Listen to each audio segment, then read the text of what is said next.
Welcome, my friends. It's the Patriot Pastor, Maisel Duncan, and broadcasting live from Chattanooga, Tennessee. We appreciate all those who are liking and sharing the show. Tell your friends. We're now not just in 32 states, Mexico and Canada, but we now have a good listener base in D.C. Thanks to our podcast jump, we're up 56% on Podbean. So we appreciate all those that like and share the show. And I've got an opening song here that I kind of like, and see what you guys think. It's Blake Shelton. This is God's country.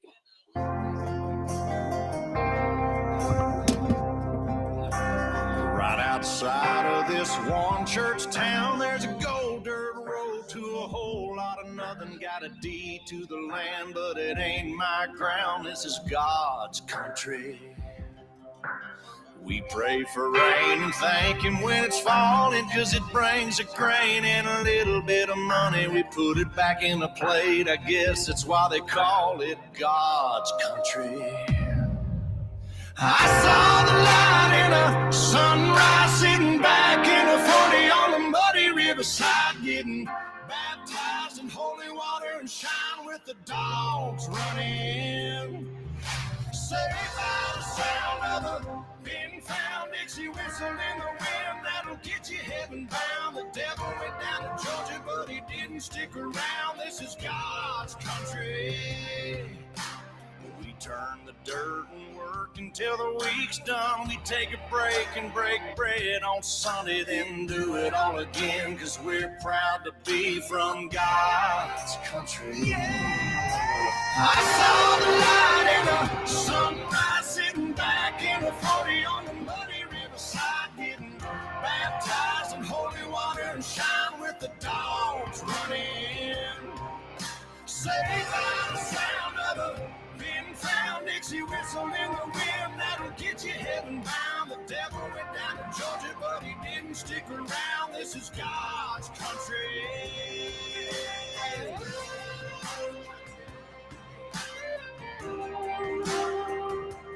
Well, I brought that song up for a reason. This is God's country because I think a lot of us are finding out more than we probably would like that America, the heritage in which we were brought up in, it seems to be in a decline. I shared with you yesterday, 700 Club, the Christian Broadcasting Network, just released a poll that 80% of Americans believe that religion is in decline. That means 80% of Christians, not the lost, but 80% of those in the faith believe we're losing our influence. So I thought about that as I was preparing today's show. We got a lot of current events and stuff to cover, but I want to start off with what I found in the Federalist. Now, this is the Federalist. It's a conservative Christian source. And check out this title. It says, America's stunning embrace of paganism signals the end of this country as we know it. Kind of going along with what CBN was reporting. So America's stunning embrace of paganism signals the end of this country as we know it. So the following essay is adapted from a new book, Pagan America, The Decline of Christianity and the Dark Age to Come. So it's hard to survey the state of our country and not conclude that something is very wrong in America. I don't just mean with our economy or the border or rampant crime in our cities, but with our basic grasp on reality itself. And I have to agree with that. How many of you out there that you would say, I'm a believer? I trust Jesus Christ as my Lord and Savior. I would say if I died, I would go to heaven. No doubt I have that faith. But if you have that faith, I've got to ask you, how many times do you intentionally go and tell others? Because you've heard this example. If I had the cure to cancer, but I kept it in a little leather-bound book, and I just put it on the shelf, I never really got it out. I never shared it with anybody. But every so often, I would just feel a need to say, hey, I've got the cure for cancer. And I made sure I took the cure. I'm never going to get cancer. But then I fold that little leather book back up with the cure for, and I stick it on my shelf. Oh man, maybe Christmas and Easter I pull out. I've got the cure for cancer. I've made sure I've taken it. But I'm so busy. I've got such a life. There's so much things on this earth that need me. People that have cancer and they're dying of cancer, what would they think of you if they knew you had the cure for cancer? You'd taken the cure for cancer, but you decided to just keep it in a leather bound book with your name on the front cover, of course, and you just set it up on your shelf. See, that's the way a lot of us about Christianity. And understand this, the Bible's clear. Hell's a real place. Now, I know there's people out there that like to believe there's not a hell, but Jesus talked more about hell than heaven. Well, if he did that, if you say there's no hell, you're calling Jesus a liar. Good luck on your salvation efforts, my friend. So, as I read some of the article to you, ask yourself, have I truly made him the Lord? And if I have, how am I sharing this awesome news? And I preface that with saying I was at a store today. I don't want to mention which one because I get recognized at certain stores now in the area, and I don't want to make someone a target. But I was at a store today picking up some food and some stuff my wife had asked me to get. And a black gentleman says, "Hey, would you like to get in front because of my hat, John 3:16?" He goes, "I noticed your hat. You must be a believer." I said, "Well, yes, sir, I am." He goes, "Well, I'm a preacher." And he was a man of color. He looked to be probably 75-ish. I said, "Well, I'm a preacher too." So we got to talking about Jesus. And he let me get in line because there was a big line as you merge. And he and I are talking. And this is what he said as we departed. He goes, Pastor, he goes, kindness and love goes a long way. I said, "Yes, sir. And I appreciate you and your wife's kindness letting me into the line here." And I say that to say, people, I don't know. I think we're so busy. But see if this article makes sense to you. Our culture and political elite now insist that men can become women and vice versa, and that even children can consent to what they call gender affirming care. In a perfect inversion of reason and common sense, some Democratic lawmakers now want laws on the books forcing parents to affirm children's gender identity on the pain of having child taken from them and their state for abuse by not agreeing. Abortion, which is once reluctantly defended only on the basis that it should be safe, rare, and legal, is now championed as a positive good even later stages of pregnancy. Abortion advocates now insist the only difference between an unborn child with rights and one without them is a mother's desire or not to carry the pregnancy to term. But even less contentious issues are now up for grabs, like mass rape. After Hamas terrorists filmed themselves raping and murdering Israeli women October 7th, boasting about their savagery to a watching world, vast swaths of Americans left still cannot bring themselves to condemn Hamas. I am shocked at some of the people that have tried to defend Hamas and even rechanting from the river to the sea, basically extinguishing the Jewish race. And some of this is in the Christian church now, mind you. The same progressive college students who insist that their mere presence of a conservative speaker on campus makes them unsafe are unable to condemn one of the worst instances of mass rape in modern history. Some even declare openly that they stand in solidarity with Hamas rapists. You do know that these guys would not just rape a woman, they would make the husband or the father watch as they raped either their wife or child. And then they would kill the wife or child in front of them and then kill them. The last thing the men watched was their loved one being raped and then killed, and then they killed them. And then some of you are going to say, but there's two sides to every story. Heck to the no. I don't think so. Not when it comes to that. Pagan America, what's happening? To put it bluntly, America is becoming pagan. That doesn't necessarily mean a sudden surge of people worshiping Zeus or Apollo. Rather, it means an embrace of fundamental pagan worldview that rejects both transcendent moral truth and objective reality, insists instead that truth is relative and relativity is what we live by. Basically, what's good for you may not be good for me. What's right for me may not be right for you.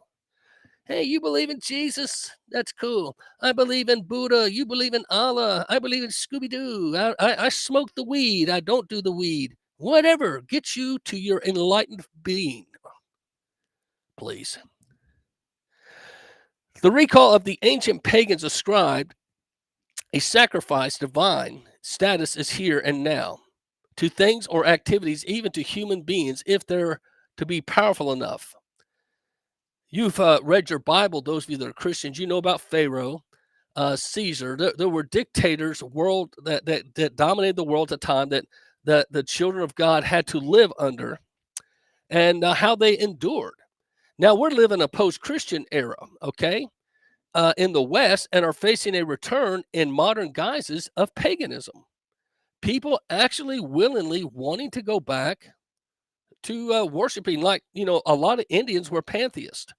Pantheists believed there was a god of the water, a god of the tree, a god of the grass, a god of the hardy cup, whatever. There's a god in everything, and you just didn't want to disrupt the order of balance. See, all these and a lot of them are considered some superstitious, where I know some will say, well, that's Christianity to them. They think it's superstition. The bottom line is our country was founded on people that believed that the Bible was for real. And the crux of the Bible, the commandments and the laws and the respect of life and the belief in God Almighty, those things are being passe.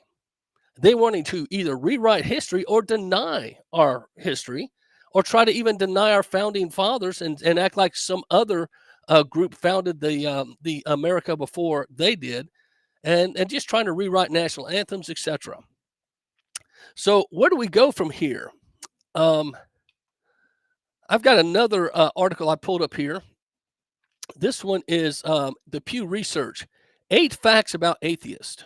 I don't know if you've heard this, but this is done here recently. This is February of this year, 2024. Atheists make up about 4% of the U.S. adults.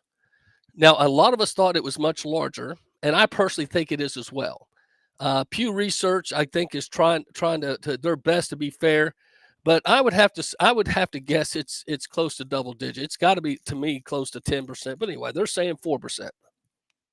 So atheism makes up, according to Pew Research, 4% of the U.S. population as of a 2023 National Public Opinion Reference Survey. Okay. Now, that's up from in 2007 when only 2%. So it's doubled since 2007. But here are a couple of factors. Number one, in the United States, atheists are mostly men and relatively young. Now, think about that. You've got all this white apology. If you're white, somehow you're privileged and you should ask for forgiveness and you're a bad person. If you're a white male, it's even worse. And there's people that have pushed that so much that there's people that look upon a white male such as myself and would have never shook my hand, don't even know my name, and they immediately classify me as a racist. They paint a broad brush. And the education system has focused on especially the elite white males, and some of you parents have paid to have your kids brainwashed going to college. But in the United States, atheists are mostly men and are relatively young. According to the Center survey conducted in the summer of 2023, around 6 in 10 U.S. atheists are men. That's 64%. And 7 in 10 are ages 49 or younger. Isn't that interesting? Number two,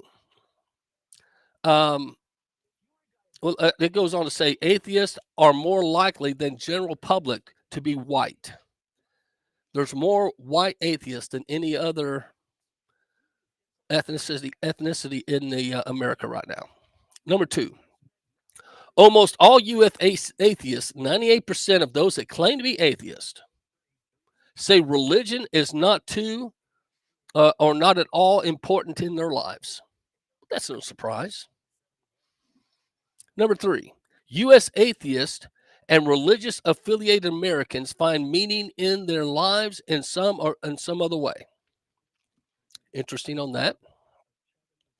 And it goes on to say, in a 2017 survey, we asked an open-ended question about this. Like a majority of Americans, most atheists mention family as a source of meaning. However, atheists, 26%, were from more likely Christian upbringing. 26% of professed atheists said they were raised in a Christian home, but they don't believe what they were raised with. Isn't that interesting? Number 4, quickly, atheists make up a larger share of population in many Western European countries than the United States. And this is the scary part, According to a spring 2023 Center survey that included 10 European countries, for example, nearly a quarter of French adults, 23%, identify as atheists, as do 18% of adults in Sweden, 17% in the Netherlands, and 12% in the United Kingdom. Now, this is the Pew Research saying only 4% in America, but in France, 23%. And then in Sweden, 18%, Netherlands, 17%, and the United Kingdom, 12%. So the rest of the world has gone more pagan, if you want to call it more anti-Christian, faster than America, but it's bleeding into us. Savvy? Does that make sense? So as you start looking at this, 5, most U.S. atheists express concern about the role religion plays in society. Okay? An overwhelming majority of atheists, 94% of them, by the way, say that the statement, religion causes division and tolerance, describes their view a great deal, or a fair amount of, according to our survey. So they believe religion is a contentious and division subject, so therefore it should not be discussed. So as atheism continues to rise in America, they're going to want to silence Christianity, Christian views, praying in public, etc. Number 6, atheists do not believe religious teachings, but they're quite informed about religion because they kind of study it like you would like a geometry question, but without the personal inside knowing of God. They don't have a real clue of what it is. Number 7, most Americans do not think believing in God is necessary to be a good person. So as you look at this, you can go check this out if you want to. I just kind of summarized the Pew Research 8 facts about atheism and about atheists here in America. And some people, if you're like me, you get concerned about our country and about what makes people think like they do. Here is a clip talking about Europe leaving Christianity for paganism. See what you think. Martyrs Free Church in Edinburgh, part of the history of Christianity in Scotland. Today it's Frankenstein, which describes itself as both a family-friendly venue and a place for stag parties and bar-top dancers. This is St. Paul's Church in Bristol, England. It's now a school for circus performers. And in Linares, Spain, the Church of Santa Barbara is now Chaos Temple, a skateboard park. But before you get angry with the owners of Frankenstein, understand that Europe today has more empty church buildings than it knows what to do with, because Europe is by and large no longer Christian. These are the remnants of a lost civilization, Christian civilization. It was once at the very heart of European life and culture. Those days are long gone. Among the British, belief in the Christian God has plummeted. The trajectory is very clear. Something like 75% of British under 30s say they have no religion. Theologian Stephen Bullivant, author of Mass Exodus, says Europe's move away from Christianity is accelerating. People often ask me, especially in the Catholic Church, it's kind of, what can we do to kind of bring everyone back? So you're hearing this, that over in Europe, they're selling the church buildings, and they're becoming strip clubs, clown acts, the Frankenstein Museum. Because a lot of the back in the day, the most best pieces of land were given to the church. It was something of a sacrifice.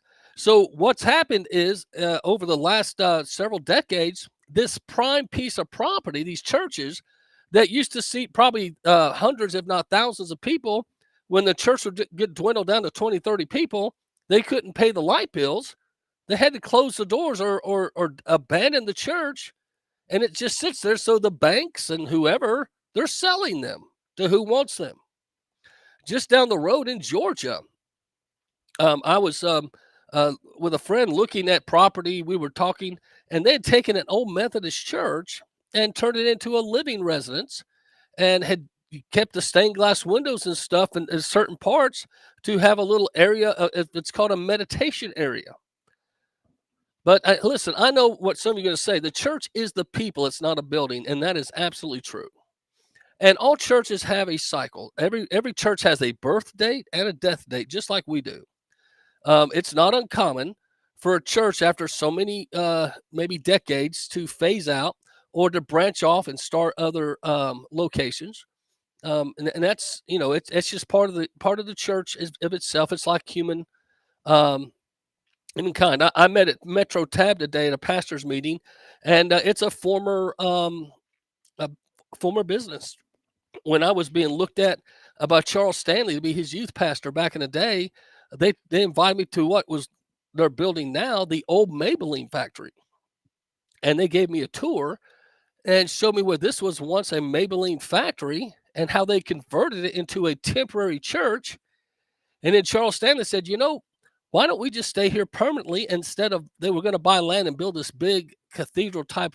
He said, let's do multiple services here and be wiser with our money. And I thought that was a great move by Charles Stanley, by the way.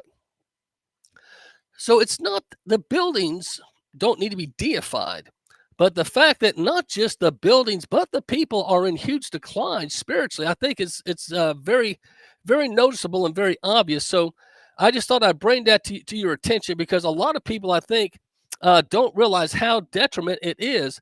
And U.S. evangelical is free falling here in America. And the CBN News has a little study on this. This is America and the free fall here in our country.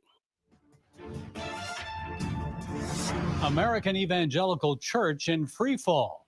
Recent findings from the Cultural Research Center at Arizona Christian University found a growing decline in Christian beliefs and church attendance.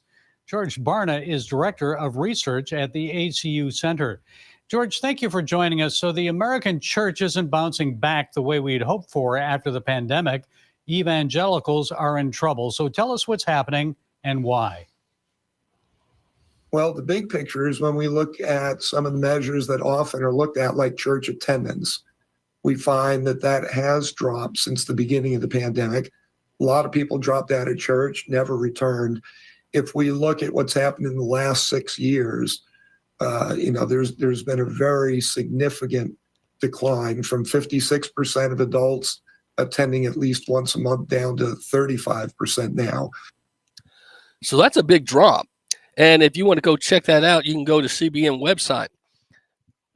So a lot of the Pew Research, the 700 Club, the Barna Group, all these Christian groups are doing studies, and they're saying, the church seems to be in what you would call a decline.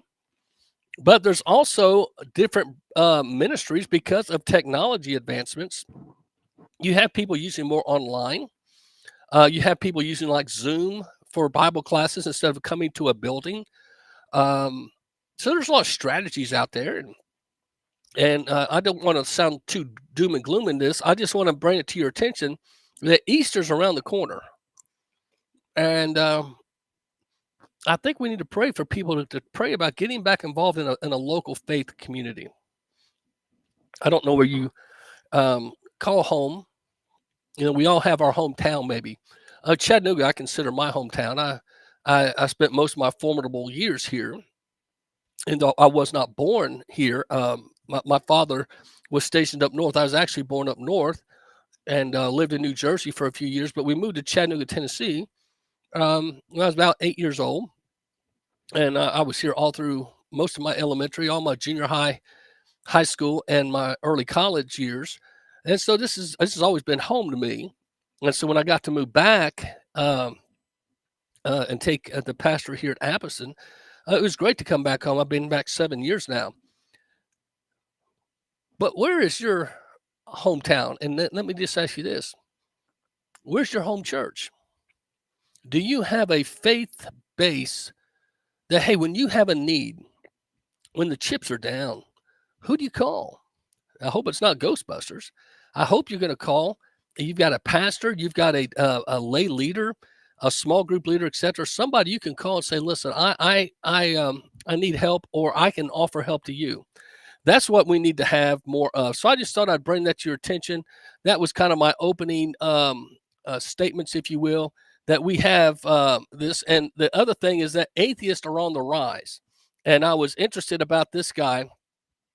He has a little podcast, Religion for Breakfast, and he explains the rise of atheism. See what you think. Research that might suggest that these surveys are way underestimating the share of atheists in the United States population. A study from the psychologist Will Gervais puts the estimate as high as 26% of the population. Now, Gervais uses a different methodology than Pew or Gallup. Rather than directly asking respondents, "Are you an atheist or do you believe in God?" he designed a poll that indirectly infers people's beliefs. He had a control group and a test group and showed them the same list of questions and asked them, how many of these questions are true for you?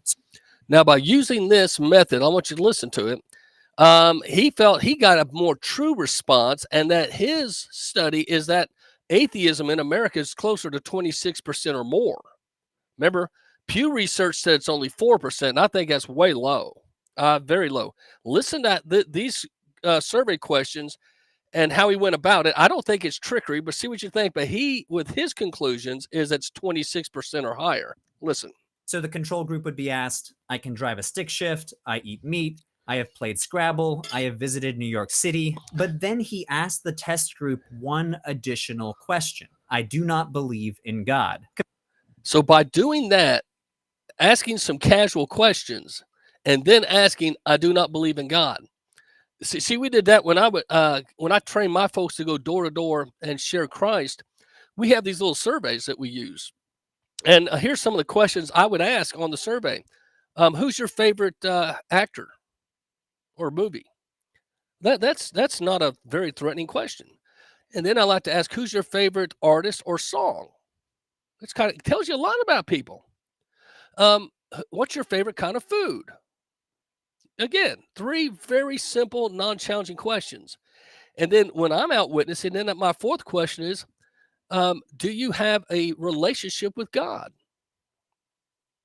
And if they say yes, I said, well, do you have a church home?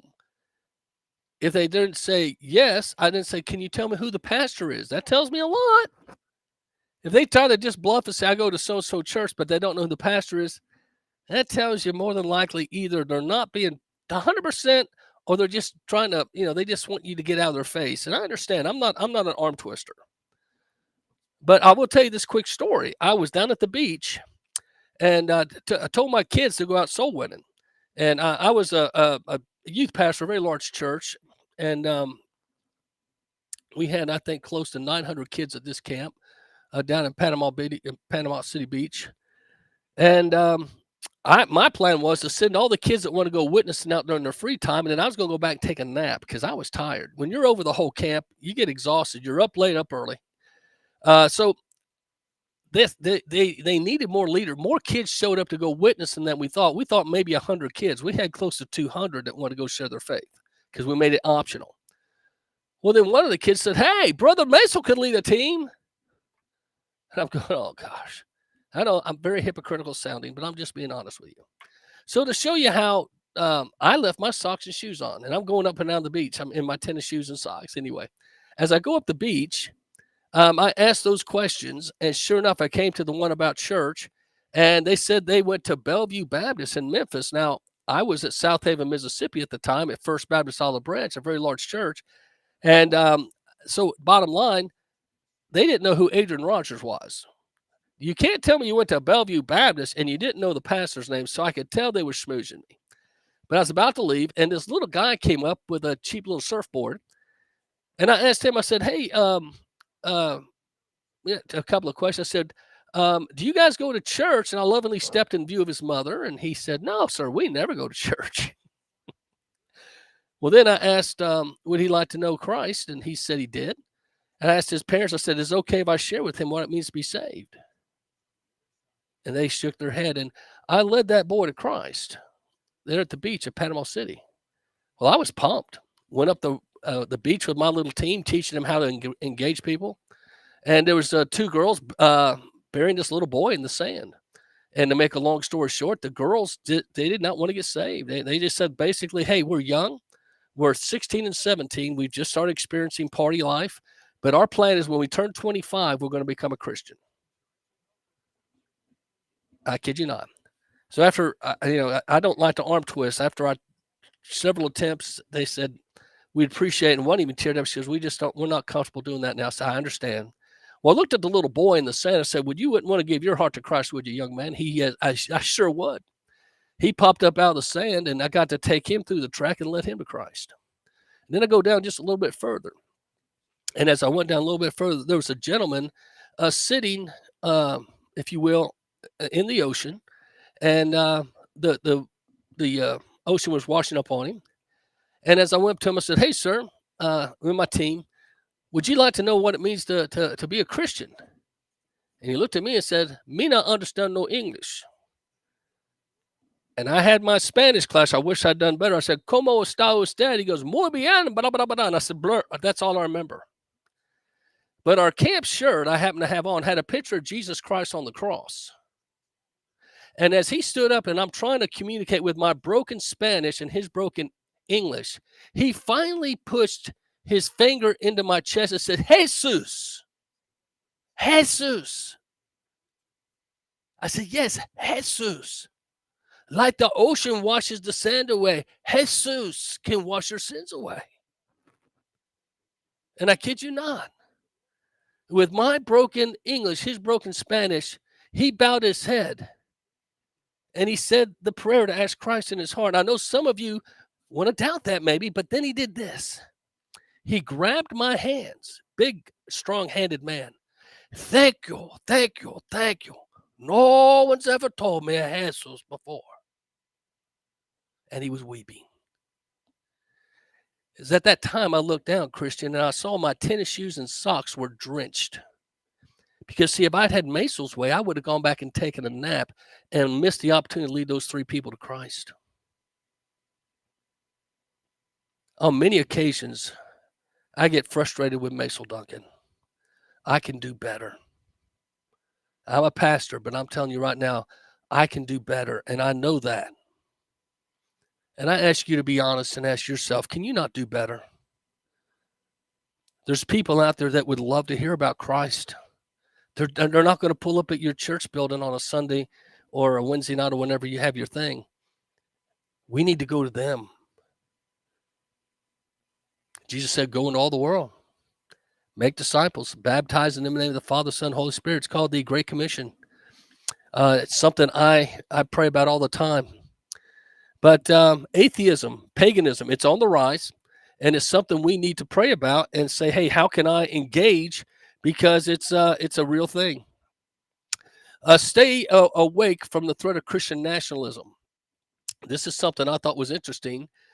During Holy Week, Christians remembered the final hours before Jesus' arrest when he and his disciples went to the Garden of Gethsemane and asked him to stay awake and alert as he prayed. To the Christian dismay, the disciples repeatedly fell asleep. Could you not stay awake for even 1 hour? Well, this article goes on to make fun of Christianity. I found it on Religion News Service, basically saying staying awake to the threat of Christian nationalism. It goes on to try to take parts of the Bible, and this is what you've got to watch out for. People that like to listen or take up maybe a verse or two and then totally misrepresent. If you want to study what God means about a passage, make sure you read the verses before and after, and if you can, the chapter before and after, and get a good understanding. I teach my people the 3 A's. Understand who the author of that wrote that book of the Bible, then who the audience he was writing it to. Then you'll get the application. Too many folks want to jump right to the application without doing a deep dive on who the audience and author was. Savvy? I've used this example before, but it's one that hits home. When you read the Gospel of Luke, go to the first chapter. He wrote that the Gospel of Luke about Jesus's life to most excellent Theophilus, because Theophilus was a pretty powerful, evidently a Roman potentate. Most excellent Theophilus. Okay, the title tells you right there. Well, then go to Acts chapter 1. Basically, Acts is Luke 2. I don't know if you know that. Luke wrote the Gospel of Luke and the book of Acts. So if you go to Acts chapter 1, he just calls him Theophilus. He drops the title because they have a relationship. You get it? The Gospel of Luke talks about the life of Jesus. Acts talks about the early church. And as he's explaining in Luke how to be saved, obviously most excellent Theophilus must have become a Christian, because then he just calls him he drops the title and just says Theophilus. Well, as you study the book of Acts, he talks about the 3 missionary journeys. He talks about Paul's testimony 3 different times. And he lets him know the power of God and the Holy Spirit and how the church grew. Now, I say that to say, in the light of all this atheism, paganism, and the doom and gloom that the church is dying, the church is going in decline, understand that has been the case up and down for decades. There will always be a remnant, if you will, of the church. Until Christ returns, you can't kill them. You can't kill all the Christians. They'll try. And there's groups out there that would love to extinguish all Christianity. But God's bigger, and he always comes through in the end. Well, we're going to take a break here, and I'm going to play one of my favorite songs. This is called "This Is God's Country," and see what you think. I heard y'all talking about moving on out if our man wins here in 2024. Well, might be time to pack your bags, because he's coming. It's the mayor of Magaville, Hadass, Trump Latinos. Let's take them to church. Here we go. This is God's land, we gonna keep it. You don't like it, you can leave it. This is God's land, we gonna keep it. You don't like it, you can leave it. This is God's land. This is God's land. Tell me every gap so low. Down the rabbit hole. Deep in the middle of the night. Darkened road, underneath the sky, neon moonlight. You don't want to unite, and you don't ever try. Gotta close the border, put America first. Gonna keep our guns, gonna take it to church. Step to the left, beside you the right. Ride the red wave, and we hold on tight. We're gonna get this party started right, so don't sit down where out with Joe. Do-si-do, yeah, we done with Joe. We need 4 more years of that American hope. You know Donald Trump's the greatest, America's favorite. Us hard-working patriots are running out of our patience. Gonna slide to the right, now you in Magaville. You hate this country so bad, then get up out of here. They're trying to rig the vote, we gotta stop the steal. Democrats turn God's land into a battlefield. Democrats turn God's land to a battlefield. Red clay dripping off the stars on my boots. Same old rusty truck, blame it on my southern roots. We gon' set it off like a California sunset. Going down a rabbit hole until they bring Trump back. This is God's land, we gonna keep it. You don't like it, you can leave it. This is God's land, we gonna keep it. You don't like it, you can leave it. This is God's land. This is God's land. Tell me every gap so low. Down a rabbit hole. Deep in the middle of the night. Down the darkened road. Underneath the sky.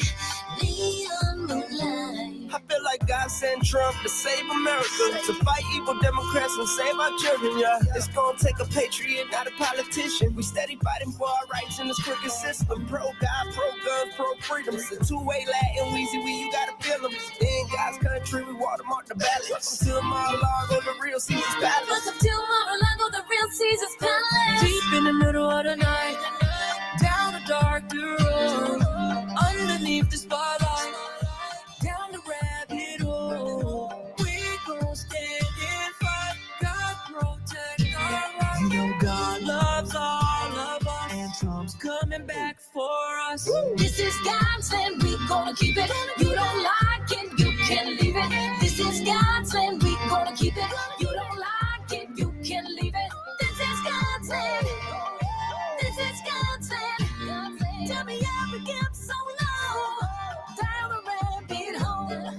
Deep in the middle of the night. Down the dark dirt road. Underneath the sky.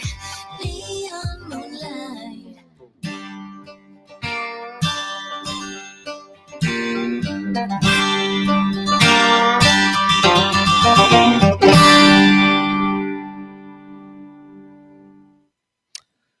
I don't know about you, but I like that song. That's the Trump Latinos. It's a group of young men primarily, and they've pulled in others, Blacks for Trumps, and some other groups, and they love their country, and they do these songs. So I think it's pretty awesome.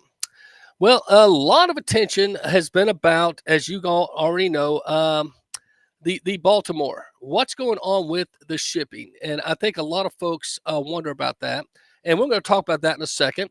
We're also going to talk about some other things that are in the news right now. Did you notice that Kennedy came up with his new VP pick? And a lot of folks found it was very interesting that on the day that RFK Jr.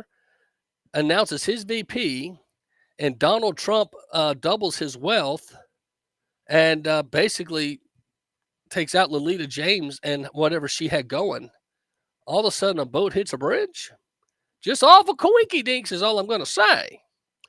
But as we get to some of this news, I did not want to fail to mention Jolene Carter sends me a lot of good stuff from Virginia. And this is one also the Nashville Tea Party had. Imagine working for Tyson Foods, then getting vaxxed so you don't get fired. You know, you remember Tyson Foods said you had to get the vax or you're fired. Then getting fired and finding out they're replacing you with illegals that don't have to get vaxxed. Would you be upset? Good question, Nashville Tea Party. Again, imagine working at Tyson Foods, then getting vaxxed so you don't get fired. Then getting fired anyway, finding out that those replacing you are illegal aliens who aren't vaxxed. Would that upset you? Good question. Hey, this is huge breaking in Louisiana. The state of Louisiana just passed a bill 37-0, mind you, 37-0 down in Louisiana, not to allow a single rule, regulation, or policy, tax, or mandate to be enforced by the WHO, UN, or the WEF. That's right. The state of Louisiana passed 37-0 that the World Health Organization, United Nations, or the World Economic Forum could not force them to do anything against their state laws or the national laws. Pastor salute to Louisiana. Way to go, guys. Good job. This ruling applies to any emergency working on their behalf and absolutely massive. You can go check that out. Breaking Louisiana State, USA. That was huge news. Well, as we move into some more news here, I thought this is interesting. Lolita James is in possibly serious trouble. Is she open for a racist lawsuit? Now, listen to this pundit, and both of these braining this are a man and a woman of color. Check this out. Melania King, who is a podcaster, and she's the one that mentions it. And this, to me, it sounds like Lolita James should be sued. But see what you think. Listen carefully and see if you agree. Administration, which is too male, too pale, and too stale. Now that's Lolita James saying that this administration is too male, too pale, and too stale. Too male, too pale, and too stale. Very racist. If that were flipped and someone said that an administration was too black, too this or that, oh, it'd be on like Donkey Kong, right? The ACLU. All criminals love us. Yeah. The Southern Poverty Law. All those wonderful American citizens would be jumping on that. Well, let's listen again and see what you think. Administration, which is too male, too pale, and too stale. Donald Trump has grounds to sue Letitia James. Big Letty.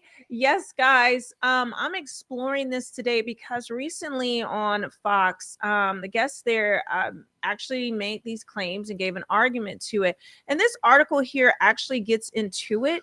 But rather than read that first, I'm going to actually show you the news segment. And then I also have something else. I actually have the original place that he actually wrote this. It was republished recently. It was originally, I think he originally talked about it in 2018 or something like that. I can't remember, but we're going to go into it right now. Do you think that Donald Trump should sue New York Attorney General Letitia James, and on what grounds? I think I think she should. I saw an interesting little comment of hers I'd not seen before the other day. She said when she was running for Attorney General that she wants to fight an administration that's too male, too pale, and too stale. Now, you can talk about stale ideas, that's fine, but too male and too pale, that constitutes basically sex and race discrimination. Oh. So I think what President Trump ought to do is sue her on the basis of the 1964 Civil Rights Act.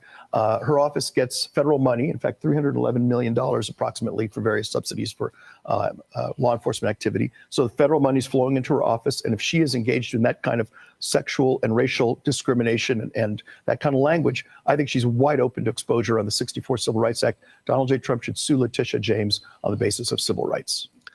Now, that was on Fox Business, and that was a man of color saying Donald Trump should sue Letitia James. You got to admit, that was very inflammatory. Too male, too pale, too stale. When will it be you are a point 20 years of retirement when you're not supposed to allow yourself to have those kind of, I guess you call it, what you call it, difference of opinion?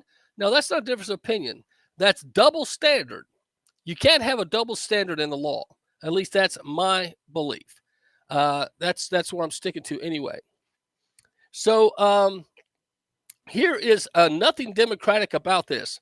Now, I'm going to talk to you a little bit about democracy here. And we've got Tulsi Gabbard input, who is actually running the country. She doesn't believe it's Joe Biden.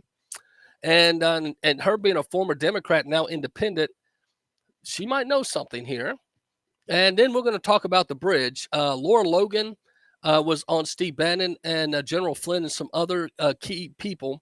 And I want to save that for the middle of the show because that's some good stuff.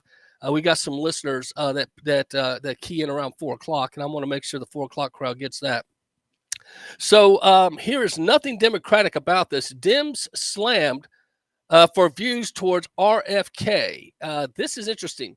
For some reason, Robert F. Kennedy is scaring Biden to death. And likely he should, because if Robert Kennedy, who has, he said he's running as an independent, but to my knowledge, he's not left the Democratic Party. I think he still claims himself as a Democrat, but running as an independent. If I'm not mistaken, I believe that's the deal.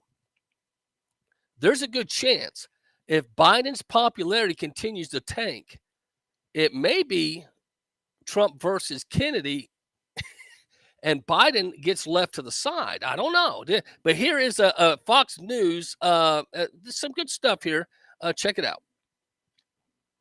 Now to this, RFK Jr., tapping California attorney and self-described delusional Democrat Nicole Shanahan as his running mate.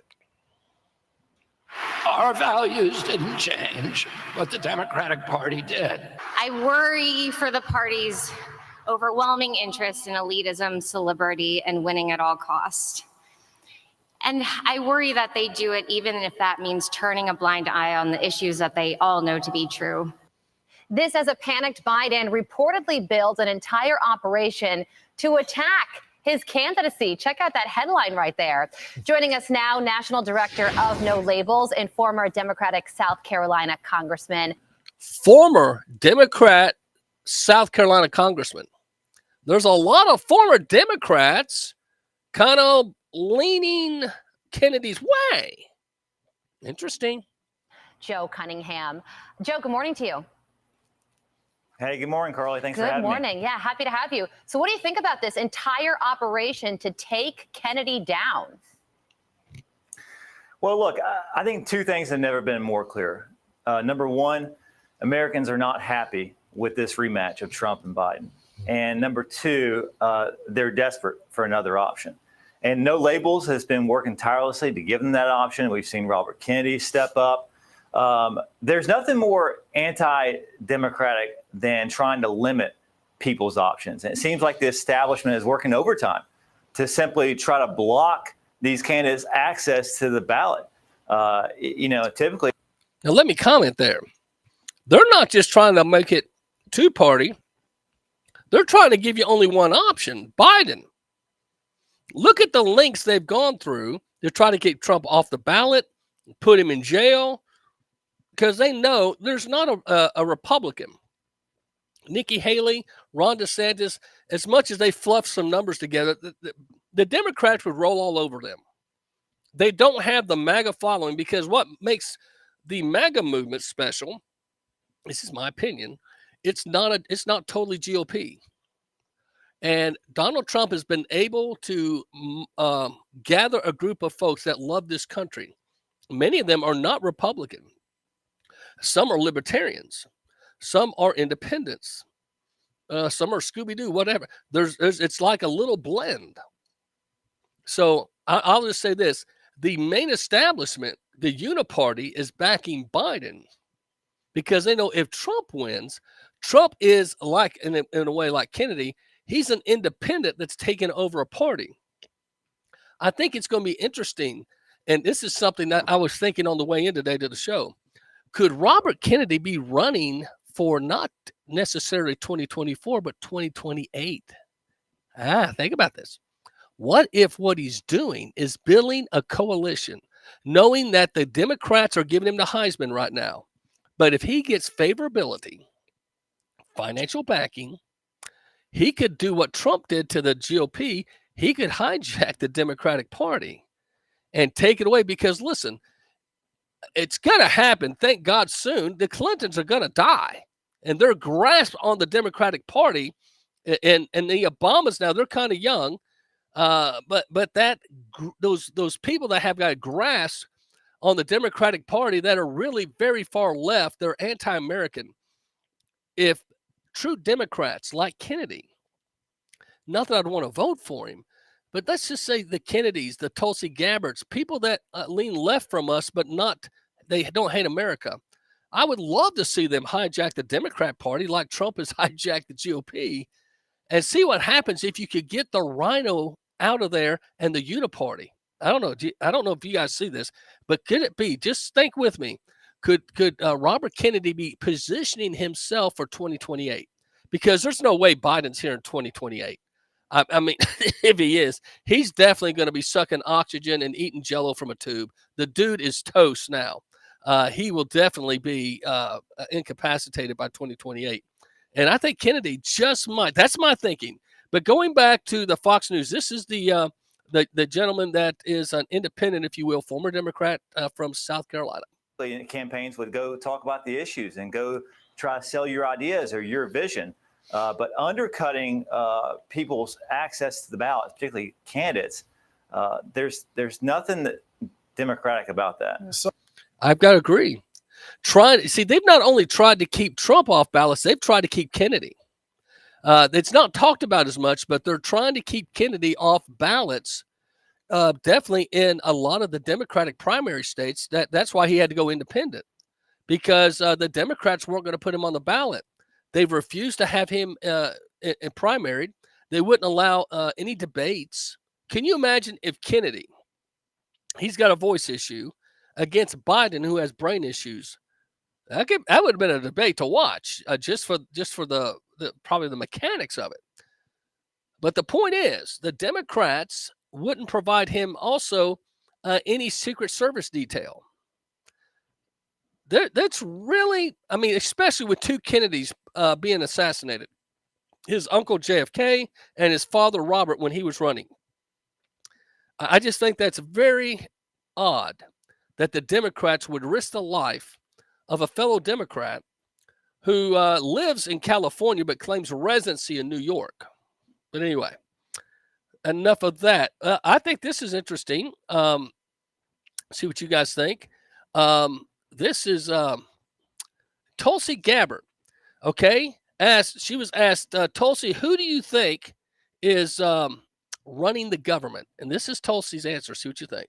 Fires around the world that are pushing us closer and closer to the brink of, war, World War III, nuclear catastrophe. Those are things that I would be honored to be in a position to actually help solve these problems and get us back to where we need to be. Do you think voting for Republicans is the way to solve that? Because I don't think I agree with that, frankly. I think that, it's not I think. I know that the Democratic Party, President Biden, President Harris, there's a lot of questions. Is there someone going to be switched out? It doesn't really matter whether it's President Biden or someone else. Because we've seen how the Democrat elite across the board. Did you catch that? She's saying it doesn't matter if it's Biden or they switch someone else out. She's basically saying the Democrats only have a puppet in office. They're controlled. Now listen, let me rewind that just a bit. Pay close attention. Tulsi Gabbard, who was the rising star former congresswoman from Hawaii, okay? She serves in our military. And she ran for president, okay, on a Democratic ticket. She was also the VP of the party and was a super delegate and was a Bernie Sanders supporter. And when Hillary Clinton stole the nomination from Bernie, she resigned in protest, gave up her VP and her super delegacy, and she still lives to breathe as she takes on Hillary Clinton. This is phenomenal that she's still breathing. But listen to what she said there. I don't know if you caught that. Pay attention. It doesn't really matter whether it's President Biden or someone else, because we've seen how the Democrat elite across the board are intent on holding on to power and willing to destroy our country, and are intent on holding on to power and willing to destroy our country. Democrat elite, Democrat elite, Democrat elite, Democrat elite, Democrat elite across the board are intent on holding on to power and willing to destroy our country in the process. So, whoever people want to vote for, they can vote for, but understand and know that to be true. And there are so many pieces of evidence that prove that. I'm not saying, there are problems in the Republican Party as well. You look at the Uniparty in Washington. The Uniparty in Washington, made up of both Democrats and Republicans, are eager to go to war. You look at this whole TikTok bill that was just fast-tracked through the House and is sitting before the Senate. Writing this up. The TikTok bill. Very good point. All of a sudden, the Democrats and the GOP have a little kumbaya moment to get social media controlled. It wasn't about TikTok. It's about all social media. And in the future, people like me will probably have either our stuff scrubbed, or I'll probably end up in jail. But most of the Bible was written from prison, is what I tell some of my pals. Fear not, is in the Bible many times. But check out what she said. Again, I'm going to back up what she said about TikTok. This is Tulsi Gabbard. Eager to go to war. You look at this whole TikTok bill that was just fast-tracked through the House and is sitting before the Senate. That was a huge majority vote between Democrats and Republicans in the House. And it is a fundamentally anti-freedom bill. Something Ron Paul recently said was the most egregious attack on civil liberties and freedom since the Patriot Act. There you go. So the Patriot Act, which Bush brought to us after 9/11, basically saying, hey, you better let us look at all your phone texts and your, give up your privacy, or you might get whacked. And from then on, it's been downhill. The government, of course, they were probably doing it anyway. Let's be honest. I mean, the government, these are nothing but peeping Toms. Okay, they listen to your phone messages and stuff. There's someone been assigned to me, and I just lovingly every now and then like say, you suck. You know, I don't know about you, but these guys are very intrusive. They love to get into your privacy. If you're on social media, there's a thing called fact checkers. They love to try to tie up your pages at times, especially if you're patriotic.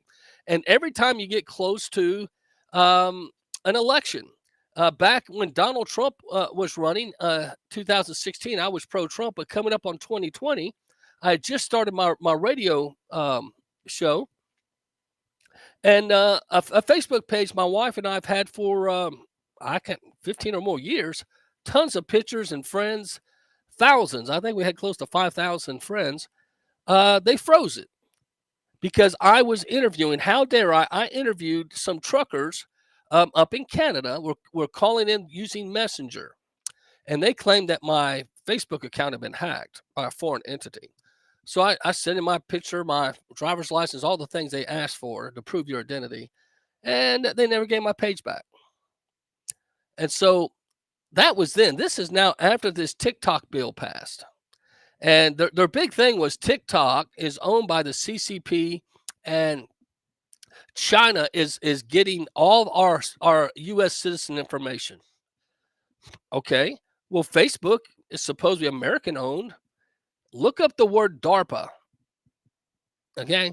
The day DARPA supposedly ended was the day Facebook launched. You know what the goal of DARPA was? DARPA was a government organization trying to make sure they had a file on every American and try to understand basic things about that American, their likes and dislikes, their just so they could profile you.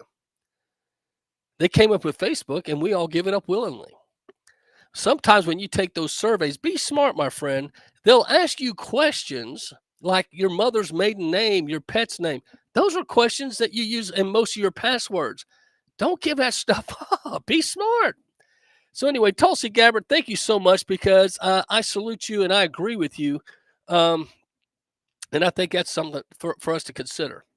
So whistleblowing. This is one thing I'll play here. This is Jesse Waters as we go to the break. And when I come back, we're going to talk about the bridge. Was it an intentional attack, or was it just a coinky dinks? See what you think with the information I bring your way. But this is Jesse Waters on the Boeing whistleblower. Pretty good stuff. More bad news for Boeing. The aviation giant, which used to be one of America's crown jewels, facing a massive shakeup. CEO Dave Calhoun announcing he'll be stepping down as the company faces growing safety concerns surrounding their fleet of planes, as well as an ongoing whistleblower investigation. The announcement coming weeks after whistleblower John Barnett was found dead of an apparent suicide, which has been shrouded in mystery. Barnett was a retired 30-year quality manager who had been speaking out about the company cutting corners over the last 2 decades and was in the middle of an ongoing deposition against Boeing. Used to be when you raise your hand and say, we got a problem here, they would say, yeah, you're right, we're going to fix it. After the merger with McDonnell Douglas and the Airbus coming on, Boeing quit listening to their employees. So every time I'd raise my hand and say, hey, we got a problem here, they would attack the messenger and ignore the message.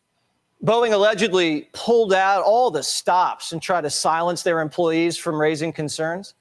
Barnett's lawsuit claims that after he spoke up to management, the company's response was to harass, humiliate, and make an example of them to dissuade others from pointing out their safety shortcomings. The suit goes so far as to say that his former manager recruited another supervisor to spy on him. But now, we may never know what was going on behind closed doors, because Barnett mysteriously died earlier this month while in the middle of a court battle against Boeing. He was found dead in his truck in the parking lot of the hotel that he'd been staying at for the deposition. Now tell me that doesn't sound a little creepy. A whistleblower found dead in his truck during the middle of a deposition. Now, don't forget, Boeing is the institution, if you will, the part of the military complex that gave Nikki Haley a job. Remember Nikki Haley? She was governor of South Carolina. Donald Trump was running for president in 2016. She made fun of Donald Trump, would not endorse Donald Trump, said he was not going to be president. Donald Trump becomes president. Next thing, she's all nicey-wicey and gets her teeth whitened and said, hey, can I be the UN ambassador? So he puts her in his cabinet. She's the UN ambassador. And for 2 years, she acts like she's a Donald Trump fan. Well, then they start the first round of impeachment on Donald Trump. And Nikki thinks, hey, I better get out because if the ship's going down, I don't want to be on it. So she resigns as UN ambassador. We also find out she was bankrupt at the time. What was she doing with her money? But Boeing comes along and offers her a job and gives her a seat on the board, the military complex side, that is, and starts booking her for speaking engagements at $500,000 a pop, $500,000. I'll go speak for $500,000. What do you want me to speak? Then she buys this $2.4 million mansion on the coast there of South Carolina in the most prestigious place to live there on the coast. She goes from bankrupt to multiple millions. Then the next thing you know, she's running against Donald Trump. And if you go do the research, 90% of all of her financing came from Democrats and Democrat PACs. Why were they so invested in running somebody against Donald Trump? And with all the false polls that says she's the only one that can beat Biden. Interesting. But she works for Boeing. She sits on the Boeing board of directors. She speaks for Boeing at international events as former UN ambassador. Now back to the interview. Does that make you see Boeing a little different? The suit goes so far as to say that his former manager recruited another supervisor to spy on him. But now, we may never know what was going on behind closed doors because Barnett mysteriously died earlier this month on behind closed doors because Barnett mysteriously died because Barnett mysteriously died because Barnett mysteriously died because Barnett mysteriously died earlier this month while in the middle of a court battle against Boeing. He was found dead in his truck in the parking lot of the hotel that he'd been staying at for the deposition. Kind of sounds like the Clintons, does it not?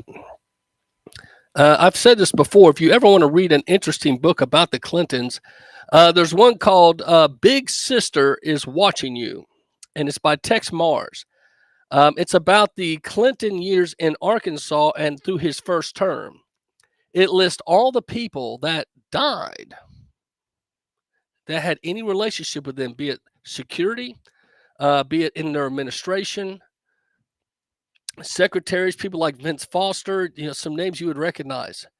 Some people, a state trooper that accused them of being inappropriate in sexual relations, wound up on a railroad track, passed out, and a train hit him. A lot of unusual deaths. Many folks feel the Clintons are part of some kind of a mafia thing. I don't know, but it does seem very suspicious that when you get around the Clintons or this, what you call the deep state, people like this die. You remember the lady that was during the Trump administration? She was going to testify about the child sex trafficking there in Arkansas. Her body was not just found in the backyard. She had been stabbed, and they burnt the body and poured acid on it. Do you remember that?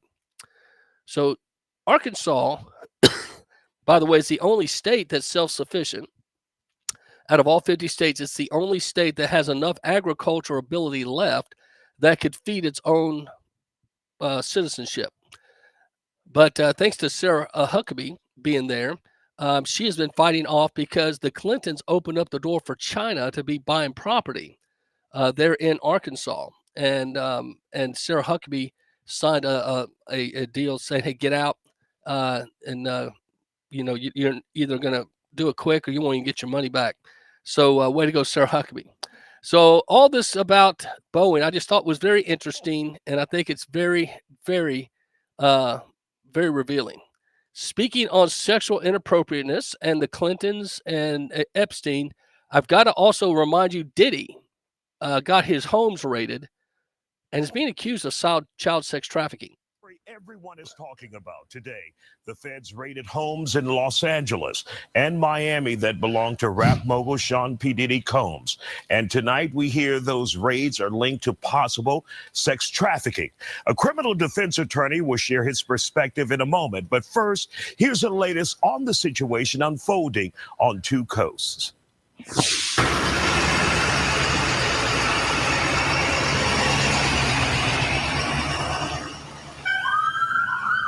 I was shocked. I was taken back. I was really shocked. I mean, I never even expected this to happen.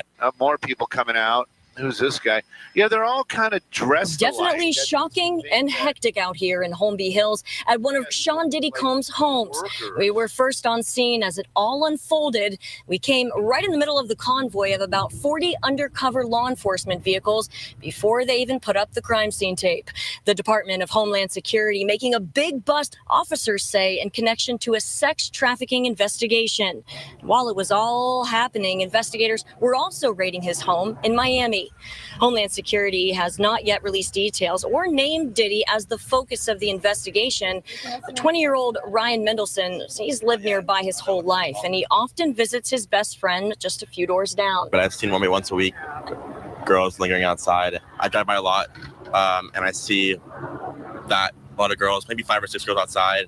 Some leaving, some not, some going in, black Suburbans. Never know. I never thought anything of it, but now this is crazy. I mean, As we broke word on scene and from Skyfox, Mapleton Drive near Sunset and Beverly Glen became a madhouse. And as more Bearcats and undercover cops pulled in, so did the swarms of onlookers, even a celebrity tour bus. We all have to keep our minds open to what's going on here. And then, well, this is from Brooklyn, though. Leave Puffy alone, man. Y'all crazy. There are a lot of questions tonight, including Diddy's whereabouts. TMZ is reporting he was seen at a high-end executive airport in Miami pacing while the raids were going on. And he has flown, the word is his plane, I'm assuming he's on it, flew to a island where there is no extradition from the U.S. government. So he's on the run. At least that's the last report that I've gotten.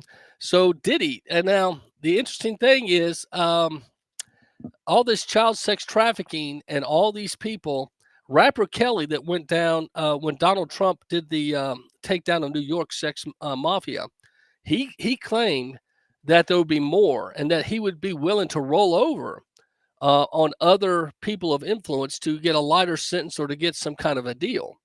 There's a good chance rapper Kelly was a part of this witnessing of this. I don't know for sure. Well, this is the stuff that's going to get you excited and ignited. The bridge. There's a lot of people with a lot of comments right now. This is Laura Logan on her social media. Welcome to the world of cyber terrorism. ACC to Intel sources, the Baltimore Bridge collapse was a 9/11 style attack, but they won't admit it, and we cannot see it because it was a cyber attack.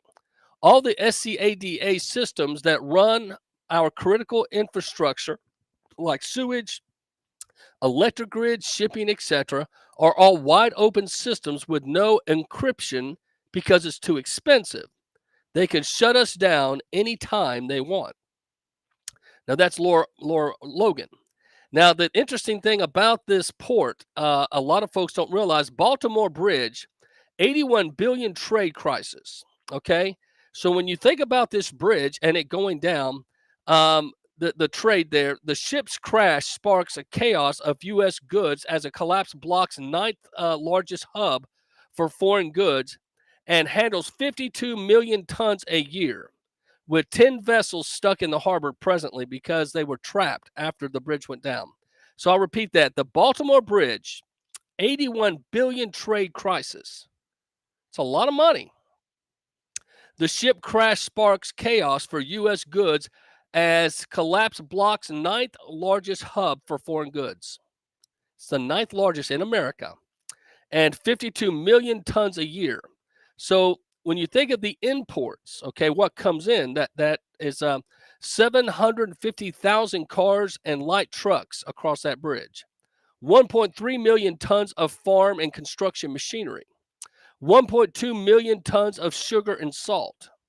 What goes out, what is exported, 22 million tons of coal. 22 million tons of coal is exported, and 500,000 tons per month of LNG. So that's a lot to lose at the hit of an accident, a quinky-dinks, if you will, of a ship. There's a lot of skepticism out there. So I thought I'd bring to you some of the things that I found. One is I actually got hold of the actual log. This is an audio recording of the actual captain of the ship talking with someone at someone in the harbor master's office per se, and you'll hear them talking about getting too close to the bridge, and then explaining they hit the bridge. This is a live recording from the ship's log. I had to dig to get this. Not many folks have this, so this is a Patriot Pastor right now, and see what you think about this. And I'm going to turn it up because it's a little hard to hear, but this is from the actual captain of the ship.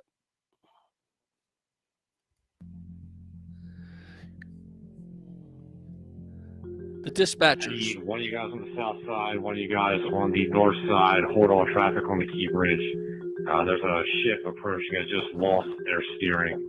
So until you get that under control, we got to stop all traffic.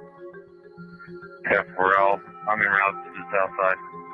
Special start. I'm holding traffic now. I was dragging, but we stopped prior to the bridge, so I'll have all outer loop traffic stopped. 10-4, is there a crew working on the bridge right now? Got it. Want me to stop traffic on this site right now? Yeah, if we can stop traffic, just make sure no one's on the bridge right now. I'm not sure where, there's a crew up there. You might want to notify whoever the foreman is, see if we can get them off the bridge temporarily. 10-4, once the other unit gets here, I'll ride up on the bridge. I have all... Did you hear that? They're saying stop traffic and get crews off the bridge. This is the dispatcher. They haven't hit the bridge yet. Savvy? And I'm going to replay it. This is very interesting that the dispatcher discourse here is saying stop traffic and get workers off the bridge. Okay, now I'm going to go back here just a little bit and let you hear this. I'd hold all traffic on the Key Bridge. Hold all traffic on the Key Bridge. Let me replay that. Side, one of you guys on the north side, hold all traffic on the Key Bridge. All traffic on the Key Bridge. All traffic on the Key Bridge. There's a ship approaching. It just lost their steering. There's a ship approaching that has lost their steering. Now, the hypothesis of many is, and Laura Logan, is that they were hacked into, because when you go and watch other parts of the video, you see the lights on the ship go out as it starts right before it hits the ship. And this is playing into that possibly a cyber attack. Now, I know they're on the news today saying this is not a terrorist. Well, why were they jumping so quick to say it's not a terrorist act without an investigation?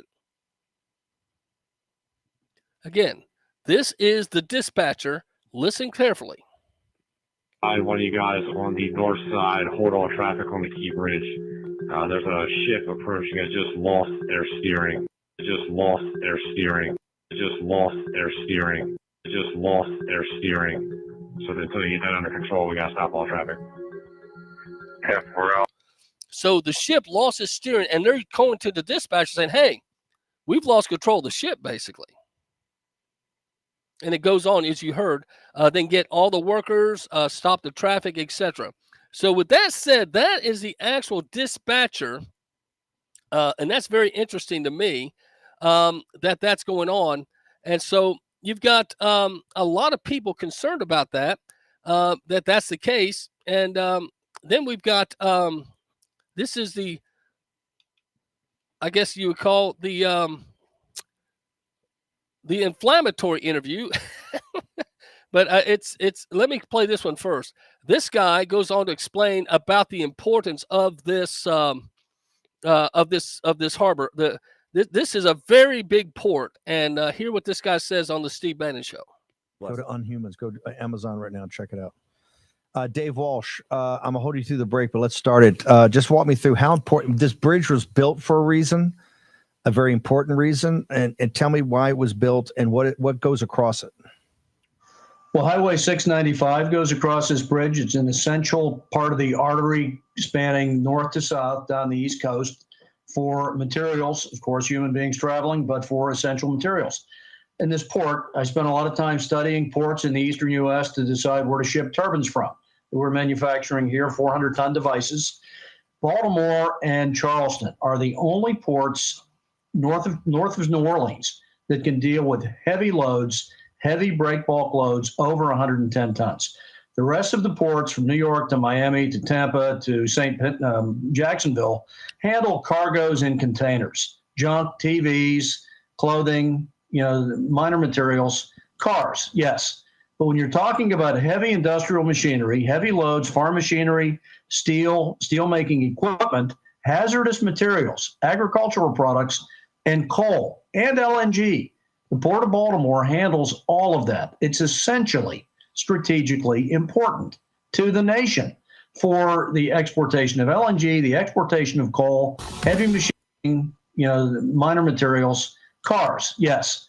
But when you're talking about heavy industrial machinery, heavy loads, farm machinery, steel, steel-making equipment, hazardous materials, agricultural products, and coal and LNG, the Port of Baltimore handles heavy loads, farm machinery, steel, steel-making equipment, listen to this. hazardous materials, agricultural products, and coal and LNG. The Port of Baltimore handles all of that. It's essentially strategically important. Essentially strategically important. This accident is detrimental. I've got more. To the nation for the exportation of LNG, the exportation of coal, heavy machinery coming in and out, such as turbines, generating equipment, farm products, farming machinery. Baltimore is an essentially unique port strategically to the.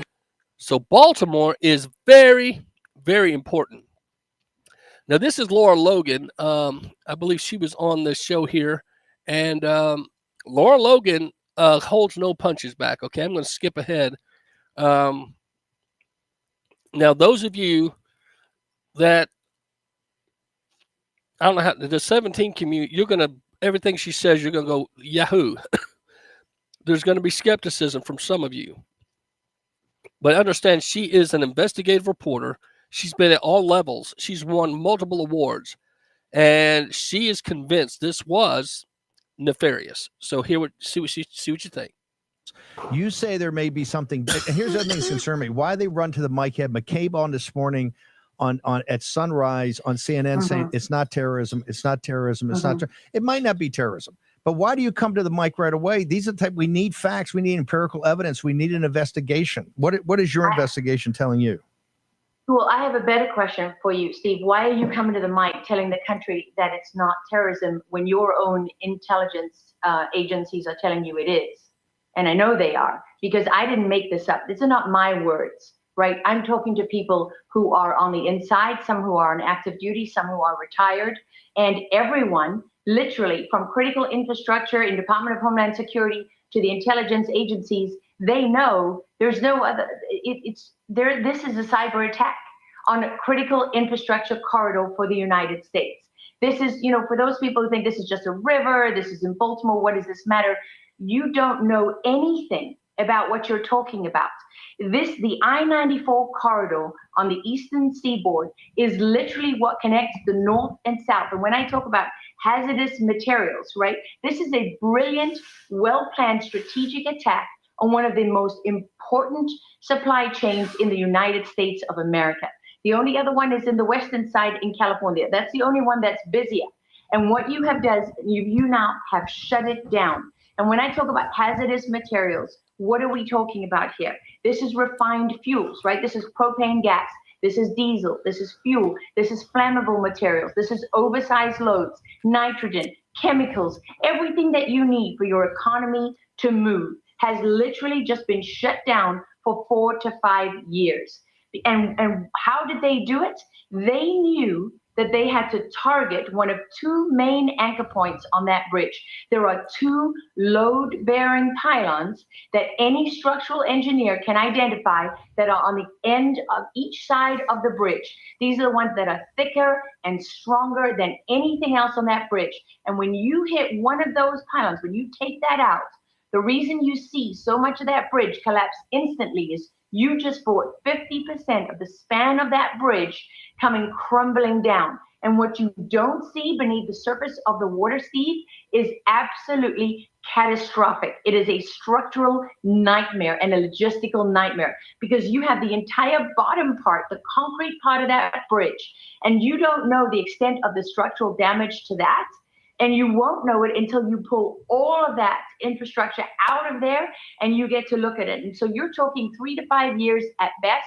And what you're talking about here is probably building a new bridge. So what you have effectively done now, you've shut down the I-95 corridor that's above ground. So now you're going to have to go north to New York. You're going to have to go south to North Carolina. And your trucks, your hazardous materials are going to have to go around Baltimore now. They're not going to be able to go through it. And what else did you do? You shut down the sea corridor, the shipping corridor, because now the port is shut down, right? And so all those tankers that are out at sea that have hazardous materials on them, those are going to have to all be rerouted. And why can you not move hazardous materials through the tunnel? Why is this such a big deal? Because they created that bridge because hazardous materials, for example, oversized loads, they don't fit in the tunnel system. Yep. And there's other loads that are so dangerous that they require a permit. It takes time to get a permit. It costs money to get a permit. It requires an escort, right? You've seen it on the highways sometimes. You've seen when you have these massive oversized loads and they've got escorts all around them, these huge convoys. Well, what do you do on one of the busiest corridors in the United States? You don't shut it down in the day so this can happen. That means you can only move this stuff at night, which automatically. So you've got this Laura Logan report. It's 13 minutes. I'm not going to play the whole thing, but just the 4 minutes and a half I played you. She sounds very convinced that this was intentional. Now, if that doesn't, let me play for you General Flynn, who was on the Alex Jones show, General Michael Flynn, and see what you think. Right. Well, this actually will impact the financial world for sure. But these are events that happen that, you just can't imagine that something like this is going to happen. There are ships that transit every port, harbor, bay, particularly the large ports like the Baltimore harbor, every single day, multiple times a day. And for something like this to happen, this complete violation of all standards and norms, they have what's called a SOP, standard operating procedures, that every single ship's captain has to go through prior to taking off from the dock itself, actually prior to getting on the ship. So everything that I see here, and, the jury is going to be out for a while. This is not, I was asked earlier today, Alex, can we take the idea that this was a terrorist attack off the table? And absolutely, we cannot do that. So that was General Michael Flynn. He thinks it possibly is a terrorist attack, and we can't take it off the table. You can go to Alex Jones InfoWars, and on his X account, I listened to the whole interview. But you have General Flynn, Laura Logan, who are, I know, very right-leaning, very Trump-supporting conservatives, and that alarms some of you that they may be buying into this, maybe too much. But let's just meet them halfway. let's just meet them halfway and say, the interesting thing about the vote, let's just bring up some coincidence.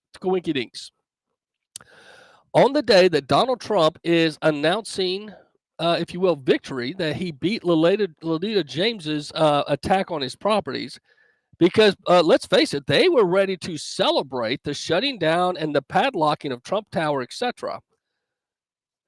The difference happened. Not only did he get a reduced in the appeals court, a very reduced thing, he turned around and announced that he more than doubled his wealth in a single day with taking Truth Social public. They didn't want that on the news anymore. Right up to that time, bash Trump, bad Trump, go after Trump. Lolita James was doing daily things on her social media. The interest that was accruing daily on Trump, they literally thought the guy was going down.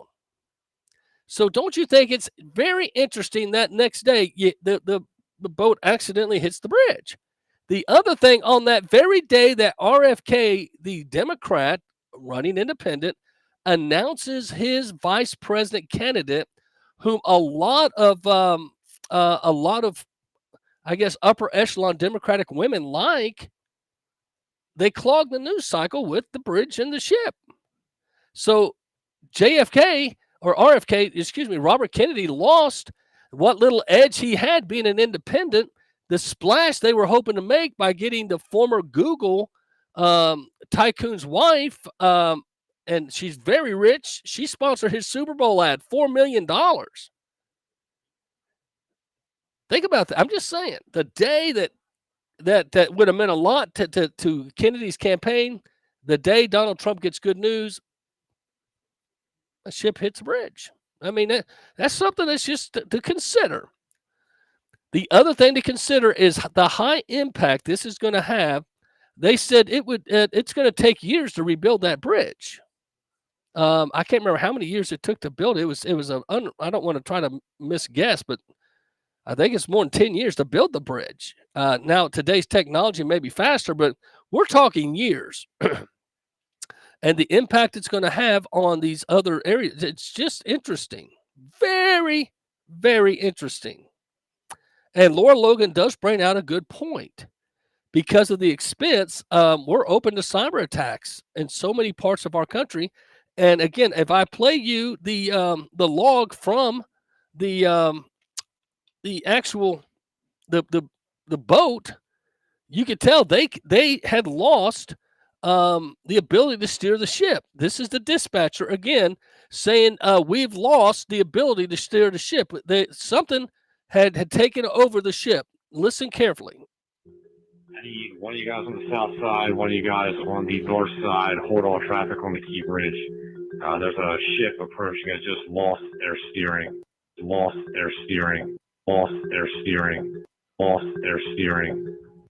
Now, if you go watch the video, this is at night, and the lights are on in the ship. And a little bit before it hits the bridge, all the lights in the ship just go out. Okay? And it says they've lost the ability to steer the ship. Obviously, it seems like somebody has hacked into the computer system that guides the ship. Just a thought. And it goes on to say, I'll let you listen to the rest. So until you get that under control, we got to stop all traffic. We're all coming around to the south side. I'm holding traffic now. I was dragging, but we stopped prior to the bridge, so I'll have all outer loop traffic stopped. So I'll have all outer loop traffic stopped. So I'll have all outer loop traffic stopped. So I'll have all outer loop traffic stopped. 10-4, is there a crew working on the bridge right now? Got it. Want me to stop traffic on this site right now? Yeah, if we can stop traffic, just make sure no one's on the bridge right now. I'm not sure where there's a crew. Yeah, if we can stop traffic, just make sure no one's on the bridge right now. Yeah, if we can stop traffic, just make sure no one's on the bridge right now. If we can stop traffic, just make sure no one's on the bridge right now. I'm not sure where there's a crew out there. You might want to notify whoever the foreman is, see if we can get them off the bridge temporarily. 10-4, once the other unit gets here, I'll ride up on the bridge. I have all air loop traffic stop at this time. Once you get here, I'll go grab the workers on the Key Bridge and then stop the outer loop. 313 dispatch, the whole bridge just fell down. 313 dispatch, the whole bridge just fell down. 313 dispatch, the whole bridge just fell down. 313 dispatch, the whole bridge just fell down. Start, whoever, everybody. The whole bridge just collapsed. Simple dispatch is direct. That's correct. This time. Do we know if all traffic was stopped? I can't get to the other side, so the bridge is down. We're going to have to get somebody on the other side, the Anne Arundel County MSP, to get up here and stop traffic coming northbound on the T Bridge. C-13, I'm holding all traffic northbound. Maryland's governor said it was the quick thinking of the workers and police that saved lives when the ship steered towards the bridge. So that was the live dispatch I was able to get a copy of. Maybe others will play it, but this was the first I heard. I had to go to a global because the American news sources weren't playing it, and understandably so. So I think it's very interesting, and this is something that's interesting. Biden, made a comment about this bridge, and I want to see if you can pick up again on this guy's an idiot. Okay, listen to your president about the bridge and the collapse.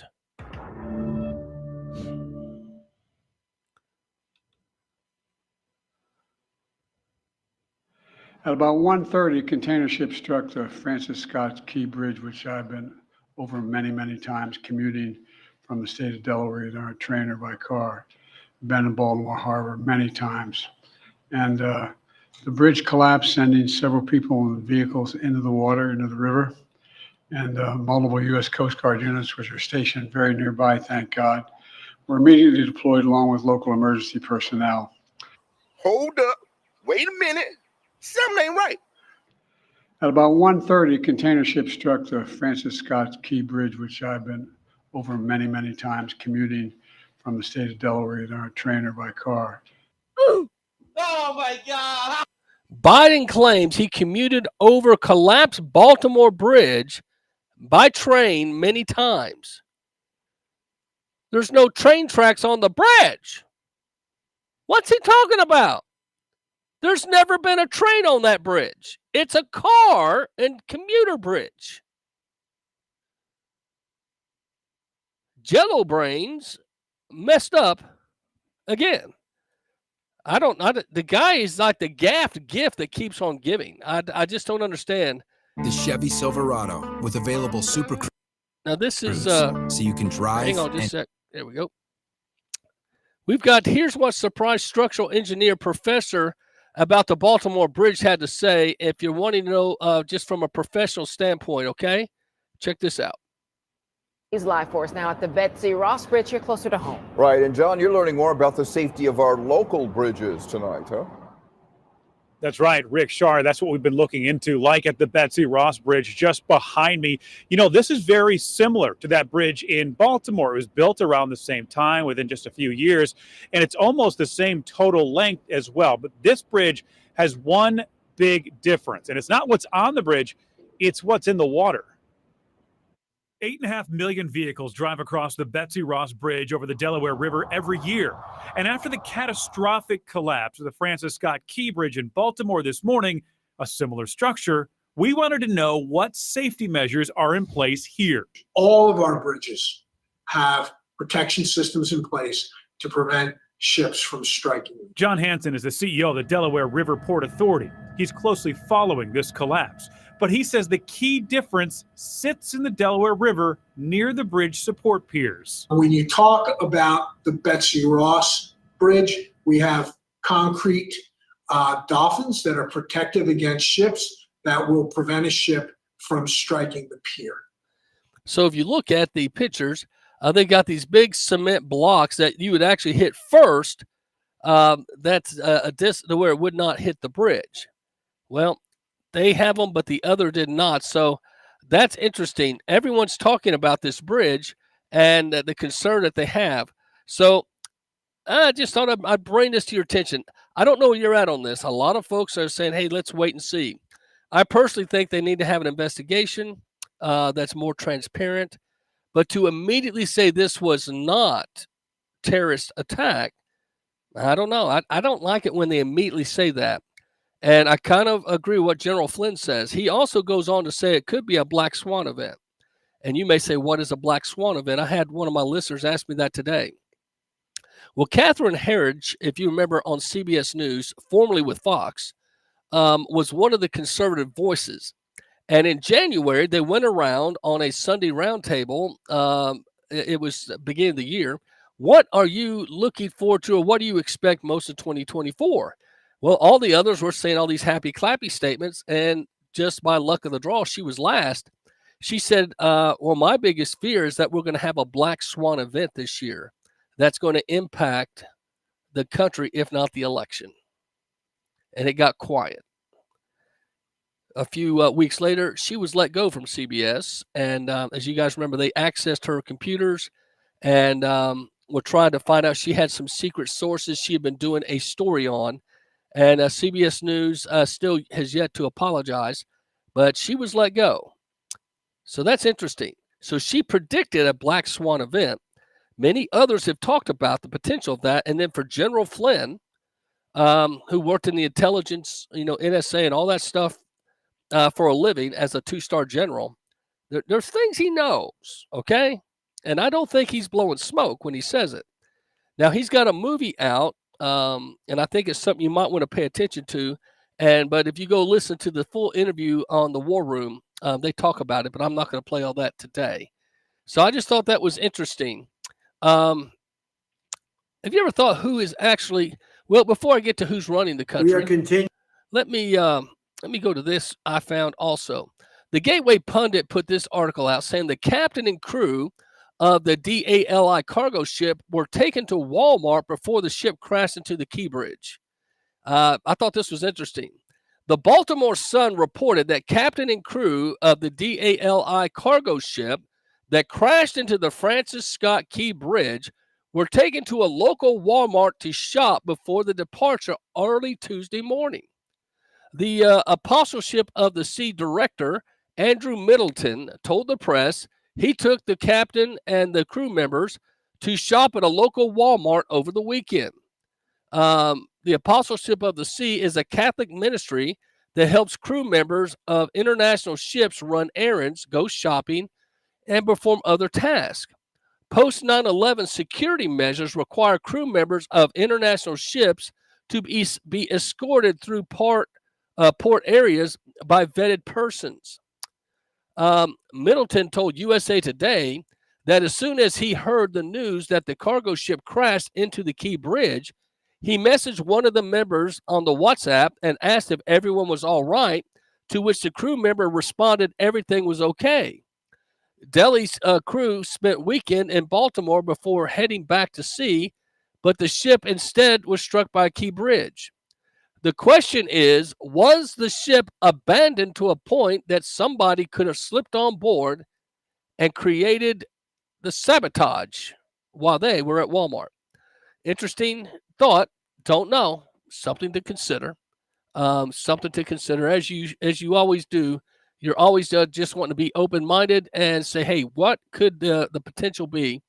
And that's kind of where I'm at. I don't want to say for sure anything. I just, I've been disappointed too much before. So anyway, let's go to some more news here and see what you guys think. This is retired Army colonel names where the United States ISIS will likely target.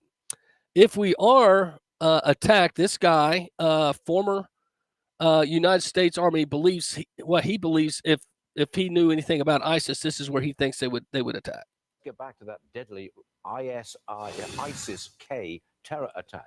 It killed more than 130 people in Moscow over the weekend. Retired U.S. Army Colonel Joe Paccio joins me now. Colonel, you are the former director of CENTCOM. That's a very important position. Did you see this attack coming?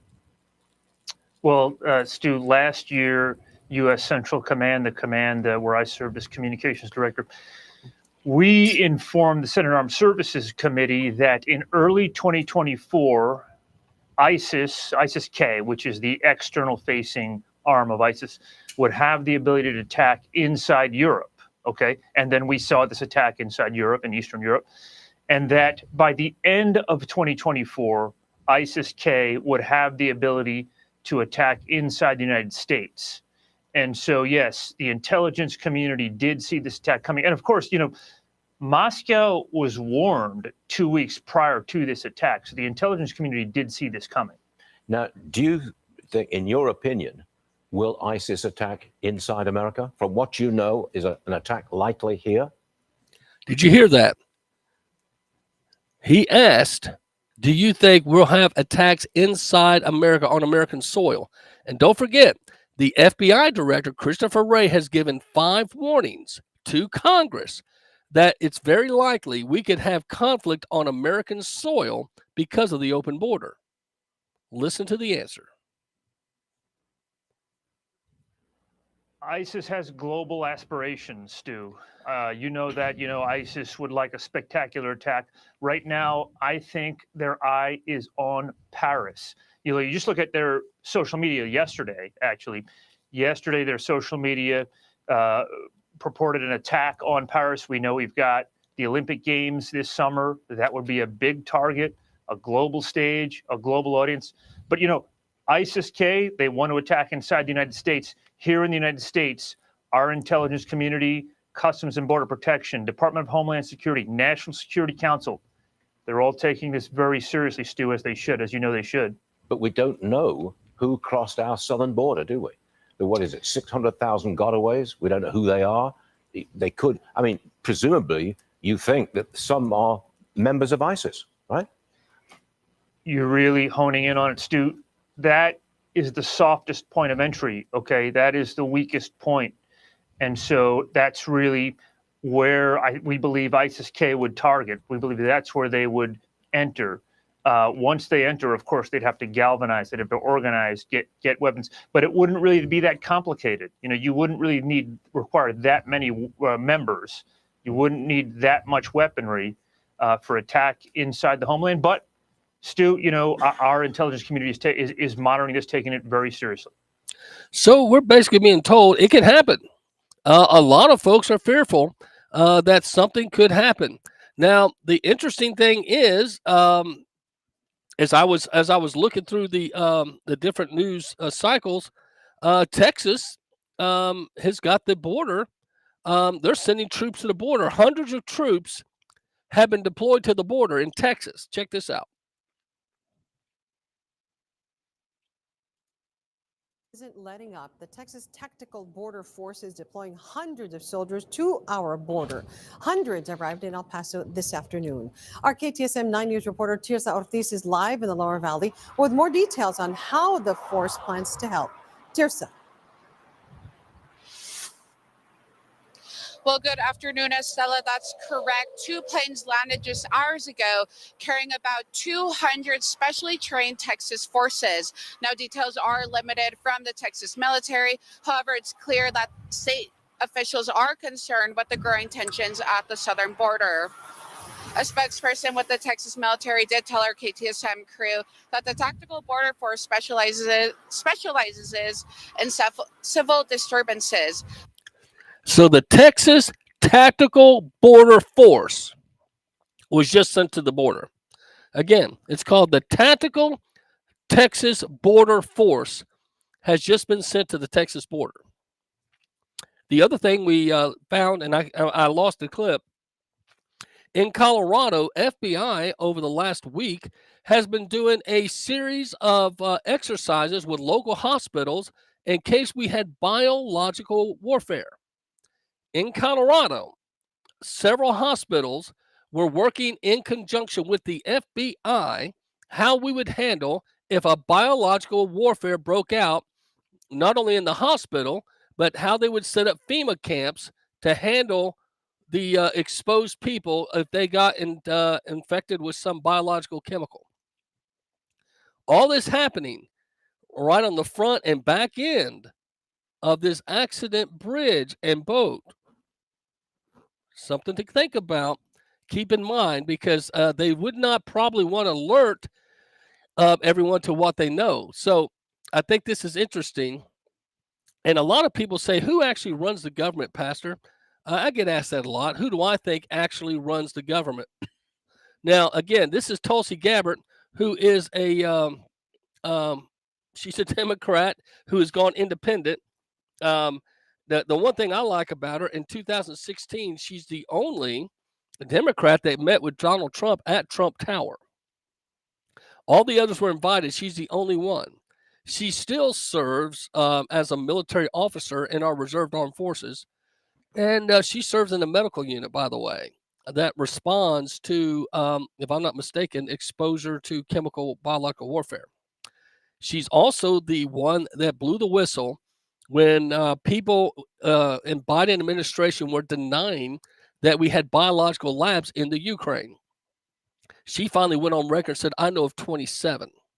Well, then one of the lackeys for a Biden administration accidentally confirmed that there were 49. Now, Russia had said that, but we were denying. Well, then the Pentagon has come out, and it's about a year ago, and admitted we have 49 biolabs in the Ukraine. Each biolab was funded by the Pentagon.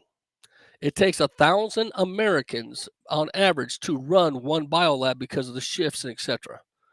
So if we have 49 biolabs, and to work in a biolab paid for by America, you have to be an American citizen. That's 49,000 minimum, probably closer to 50,000 Americans in the Ukraine working. Is that one reason why we've got to send so much money? Is something happened they're not telling us about? Don't know. But there's a lot of things on both sides. I think if we were to learn the truth, we'd all be going, I'm not comfortable with this. So sometimes a lot of people say, I'd just rather not know. I'm different. I'd rather know. That's why I dig and try to find things out. But this is what Tulsi Gabbard, who is a Bernie Sanders, she felt the burn back in the day. So she leans left, but she'll tell you who she thinks is running the country right now. And I have to agree with her. Are not in office right now, but they still continue to wield immense power in influencing the decisions that are being made. Are not in office right now, but they still continue to wield immense power in influencing the decisions that are being made. So can I just sort of sidebar, but I think relevant, interesting. Are you answering the question that everyone watching has, which is who is running the government at this point? It's obviously not Joe Biden. Yeah. You think Hillary Clinton? It's not a leap of imagination to know that that's true when you look at the people who are in Joe Biden's administration. They are the people who were the right hands for the Obama administration, for President Obama, and for Hillary Clinton. When Hillary Clinton said herself the other day, she said, "Oh yeah, I talk to the White House every day." So it is no shock or surprise who the influences are behind the policies that are coming out of this White House. That Hillary Clinton talks to the White House every day. That makes me feel a whole lot better. How about you?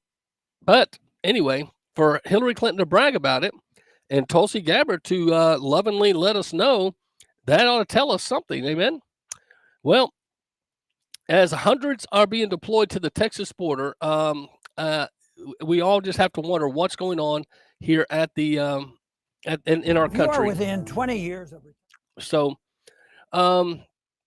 here is see what you think about this one. This is a little more humorous for you.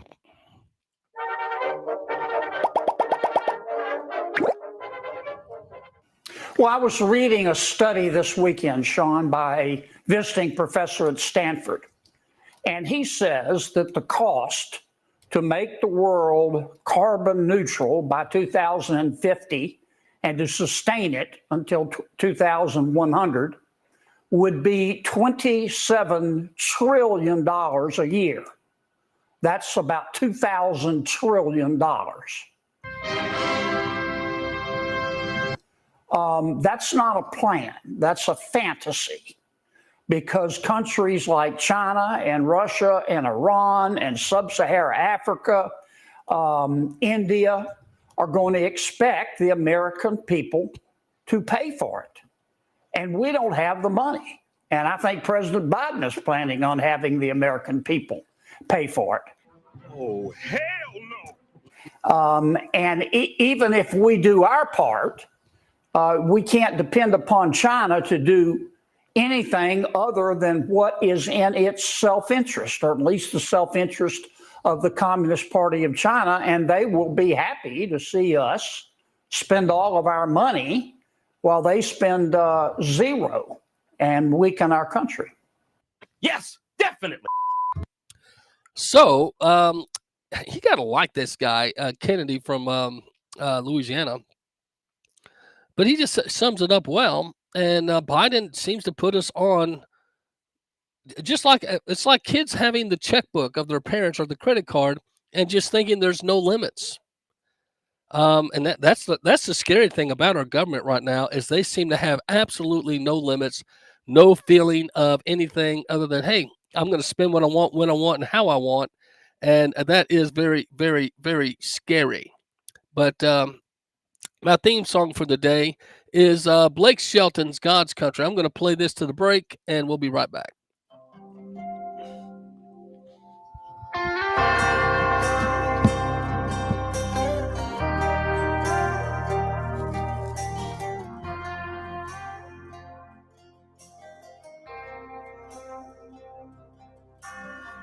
Outside of this one church town, there's a gold dirt road to a whole lot of nothing. Got a deed to the land, but it ain't my ground. This is God's country.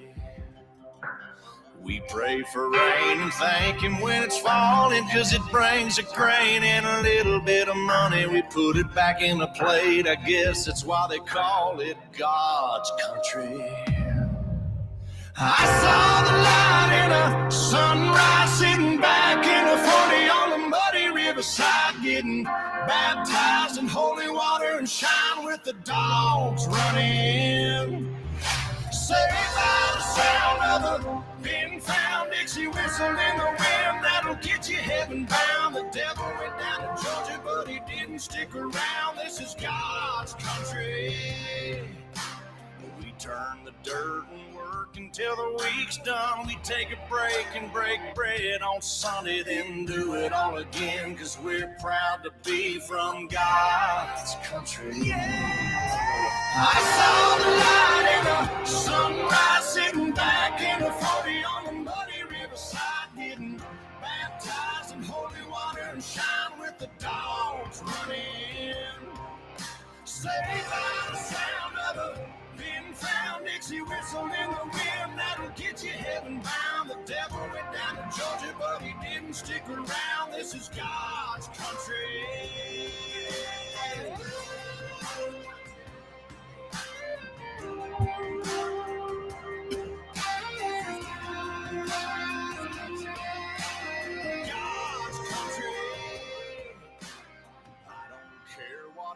Headstone reads or what kind of pine wood box I end up in. When it's my time, lay me 6 feet deep in God's country. Yeah! I saw the light in a sunrise, sitting back in a 40 on the muddy riverside, getting baptized in holy water and shine with the dogs running. Saved by the sound of the pin found Dixie whistle in the wind that'll get you heaven bound. The devil went down to Georgia, but he didn't stick around. This is God's country. Yeah, I saw the light in a sunrise, sitting back in a 40 on the muddy riverside, getting baptized in holy water and shine with the dogs running. Saved by the sound of a pin found Dixie whistle in the wind that'll get you heaven bound. The devil went down to Georgia, but he didn't stick around. This is God's country.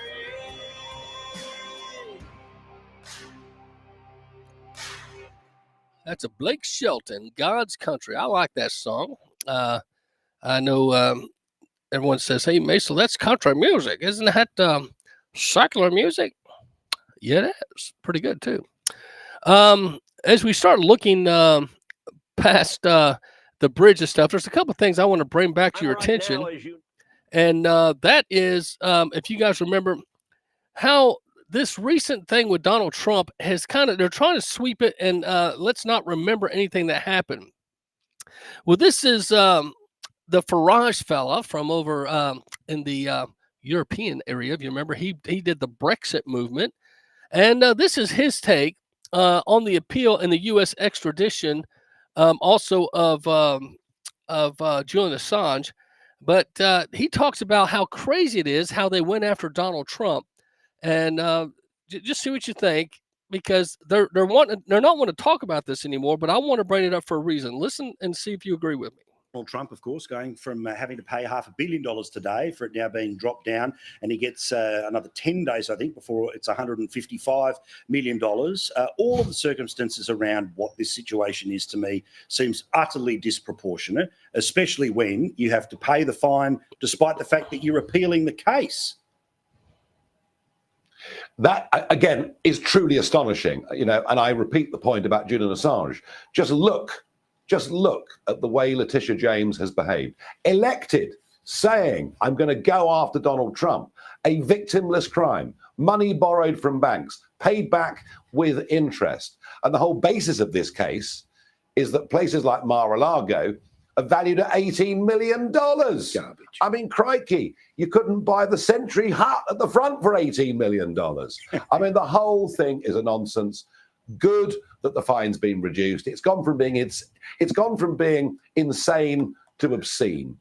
It still is absolutely dreadful that he has to pay over this money. And as you say, what is the point of an appeals process if you have to be punished first, even before you can appeal? And that's a great. The Lolita James and her wanting to punish Donald Trump before there's even an appeal process, it's real egregious. And I think a lot of folks are in agreement that she's overstepped the bounds. And as I played earlier, there's a group that thinks maybe she is in legal jeopardy. So let me replay this. This is what Lolita James said when she was campaigning about Donald Trump. See if you guys remember this. Let me turn the. There we go. Check this out. And two stale. 2 pale and 2 stale. 2 pale and 2 stale. Administration, which is 2 male, 2 pale, and 2 stale. Donald Trump has grounds to sue Letitia James. Big Letty. Yes, guys, I'm exploring this today because recently on Fox, the guest there actually made these claims and gave an argument to it. And this article here actually gets into it. But rather than read that first, I'm going to actually show you the news segment. And then I also have something else. I actually have the original place that he actually wrote this. It was republished recently. It was originally, I think he originally talked about it in 2018 or something like that. I can't remember, but we're going to go into it right now. Do you think that Donald Trump should sue New York Attorney General Letitia James, and on what grounds? I think she should. I saw an interesting little comment of hers I'd not seen before the other day. She said when she was running for Attorney General that she wants to fight an administration that's 2 male, 2 pale, and 2 stale. Now, you can talk about stale ideas, that's fine, but 2 male and 2 pale, that constitutes basically sex and race discrimination. Oh. So I think what President Trump ought to do is sue her on the basis of the 1964 Civil Rights Act. Her office gets federal money, in fact, $311 million approximately for various subsidies for law enforcement activity. So the federal money is flowing into her office. And if she is engaged in that kind of sexual and racial discrimination and that kind of language, I think she's wide open to exposure on the 64 Civil Rights Act. Donald J. Trump should sue Letitia James on the basis of civil rights. And that's a man of color saying this. So Letitia James is open for a lawsuit, not saying that he would win, but just the fact that he has a case, seems very legitimate case, could possibly bring some shame and hopefully get her out of office, because she is definitely cancerous to the American public. But speaking of Lolita James, this was Frank Luntz, and he told her she is causing a problem. This is Frank Luntz. This is back when they thought they had Donald Trump and they were boasting and bragging. And this guy says, not so fast. See if you can tell the difference of the attitude change. This was just a few days ago when they thought they had Donald Trump in their sights. This. Folks in the Biden campaign are already starting to refer to Donald Trump as broke Don, which which is the Biden campaign are already starting to refer to Donald Trump as broke Don. The Biden campaign are already starting to refer to Donald Trump as broke Don. Broke Don. You remember that? They're making fun of him. Then he wins an appeals court. He takes True Social public and he doubles his wealth. He's worth over $6 billion. But listen to Frank Luntz, the pollster, who doesn't like Trump. He's never voted for Trump. He's in all the elections, he's made it clear he's voted opposite whoever ran against him. But here's his warning. Which is interesting. And then there is the possibility that the New York Attorney General, Letitia James, would have to start or would start seizing assets, maybe even buildings. How do you think that would play? I want you to remember this moment and don't forget it. If the New York Attorney General starts to take his homes away, starts to seize his assets, it's all going to be on camera. Pundits are going to sit there and scream about this. This man cannot be elected. You're going to create the greatest victimhood of 2024, and you're going to elect Donald Trump.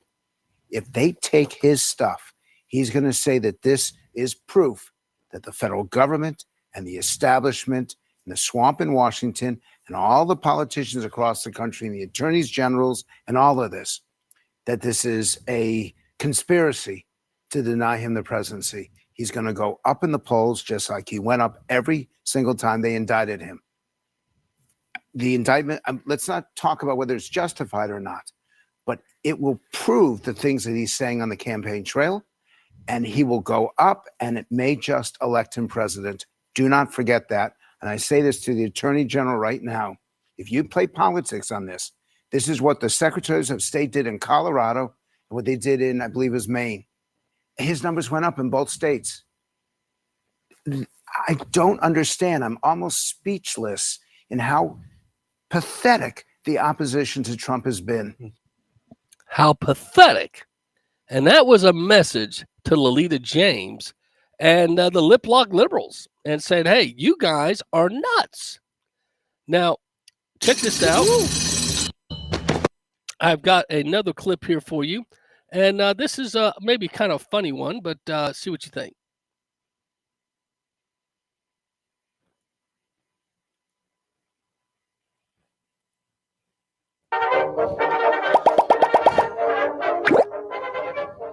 So what happened today was that Letitia had to eat every single tweet she has posted since the day the twisted order from Judge Engoron came out, with the ridiculous number, with the disgusting injustice on the American people, not just Donald Trump.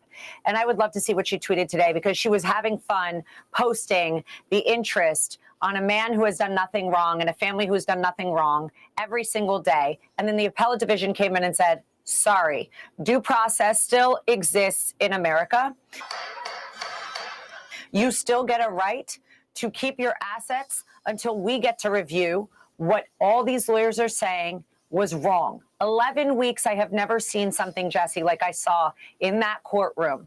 It was a travesty on the justice system. And I am so proud of the appellate division for giving us the opportunity. They didn't reverse the case, but they will when they see what we saw. It was a disgrace. Yes, definitely. And today, there was a little bit of faith in the American system that I've lost over the past few years. I'll be honest with you. And I got to agree. That's Trump's lawyer. And she's saying that, you know, Letitia James she comes across very political, and she needs to be reprimanded. Administration, which is too male, too pale, and too stale. Yep, that's what she said when she was running for office. She was saying that Donald Trump was Administration, which is too male, too pale, and too stale. So that was Letitia James, and she obviously has opened herself up for litigation for her bias and her prejudice. And we'll see what happens here. But the other thing I think is interesting, and I mentioned to you this yesterday, is that the Mall of New York, right there at the where the subways and stuff are, this was $1 billion. Okay, and this just goes to show how stupid Letitia James and the Democrats are by overpopulating their city. It's gone crazy, and the people they're revolting. Well, there's a mall here where the people that are running businesses are just saying, we're not going to pay the lease. We're leaving. You won't protect us. Theft is out of control. Listen to what this is, a live report from inside New York City talking about the crime. Crime has gotten so bad there, they are breaking the lease and closing down shops. But the MTA says, not so fast. So this here is one of the newest malls in New York City. It opened just 10 years ago, cost over $1 billion to build, but now it's closing because of crime. From smash and grabs to mobs of thieves, retail theft is rampant. The shops are supposed to be part of Fulton Center's appeal, but something's happened. Most of the shops are gone. Shoplifters are unafraid when they come to the stores. They feel it's their right to take whatever they want. It's a beautiful place. So shoplifters feel it's their right to be able to steal. Now, I was at a store at Christmas, and I was buying my wife a purse. Even though it was on sale, it was a name brand purse. It could have been considered pricey to some. But I'll never forget, it was locked up, and I said, "Wow, do you have to?" She goes, "Oh, we have to lock this stuff up because people, are so quick to steal today." So after she unlocked it, I thought she was going to hand me the purse to take to. She goes, "No, sir, I have to carry it to the register. I can't let you take possession until you pay for it." And I said, "Hey, I totally understand, but that's so sad." So she had to unlock it through these locks. Then she had to carry the purse behind the counter and set it back there so I couldn't grab it and run, because their policy is if I make it to the door, it's mine. They won't press charges and they won't come after you, because somehow it's been ingrained in the minds of the people that going after someone that's shoplifting, that's bad. You shouldn't. They're victims. Friends, there's something wrong with this. There's something wrong with a society that wants to get rid of police and talk bad about police, but they want to embrace lawbreakers. I'm just amazed that there's people out there that try to justify this and bring it as if it's something that they think is a good thing. I'm still amazed. I don't understand it, but we move on. This another quickie. See what you think.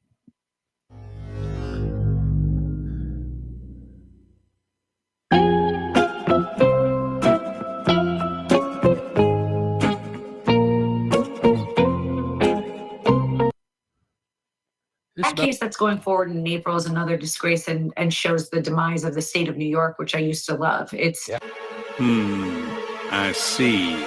the demise of the state of New York, which I used to love. It's Yep, New York. It's not what it was. It used to be the city everybody wanted to go to, and all the songs about New York, New York, and now it's become such a laughing stock, if you will. A lot of folks are finding that their dream is just not there.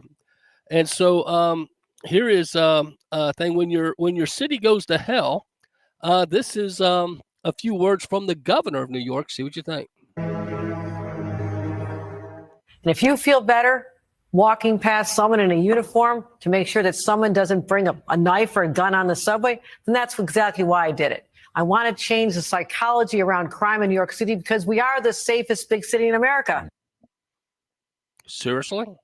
We're the safest big city in America. Okay, that's why she called the National Guard in, she said, so folks would feel safe to have folks in uniform around them. This is the governor of New York trying to sell that. And she also, you remember, tried to tell big businesses, oh, this thing against Donald Trump's a one-time thing. Yeah. So you've got the trucker, the blue collar, the truckers striking. You've got O'Leary and the elite saying they will not bring any business to New York. So they're losing on both counts. The only ones going to New York's right now are illegal aliens. and immigrants, and the mayor has constantly said we can't afford this. And then when he spoke out too much, his home gets raided by the FBI, and his chief financial officer gets their home raided by the FBI, as if to say, shut up, mayor, do what you're told. Let's listen to some more from the incredible governor of New York. In a uniform to make sure that someone doesn't bring a knife or a gun on the subway, then that's exactly why I did it. I want to change the psychology around crime in New York City because we are the safest big city in America. Right. I want people on the subways. It is safe, but I'm going to make sure people feel safe. And the tactics that we have used allowed us not to be heavy-handed, but to be successful. People can say what they want. Yeah. We're the safest big city in America. Crime is down in this city, and we're going to continue to drive it down even more. Oh, really?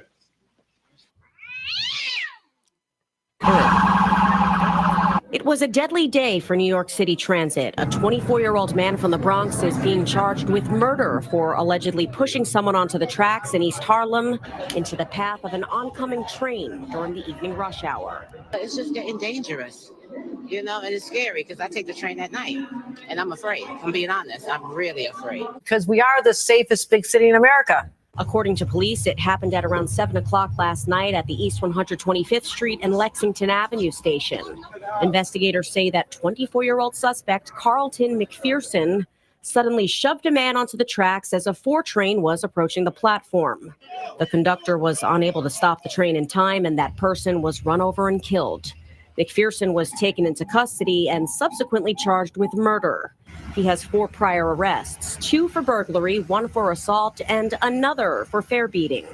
He sounds like a nice young man. It's definitely sad, but it's never safe. They smoke on the train. There's constantly people on the train fighting. Earlier in the day, the NYPD reported 3 consecutive stabbings at subway stations. 3 consecutive stabbings at subway stations. Crime is down in this city, and we're going to continue to drive it down even more. Yesterday morning, police say a commuter was stabbed in the back at the Kosciuszko station in Brooklyn.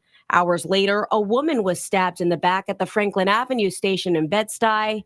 And after that, a man was stabbed on the Upper West Side at 96th Street and Broadway by a stranger who allegedly stole his backpack and ran off.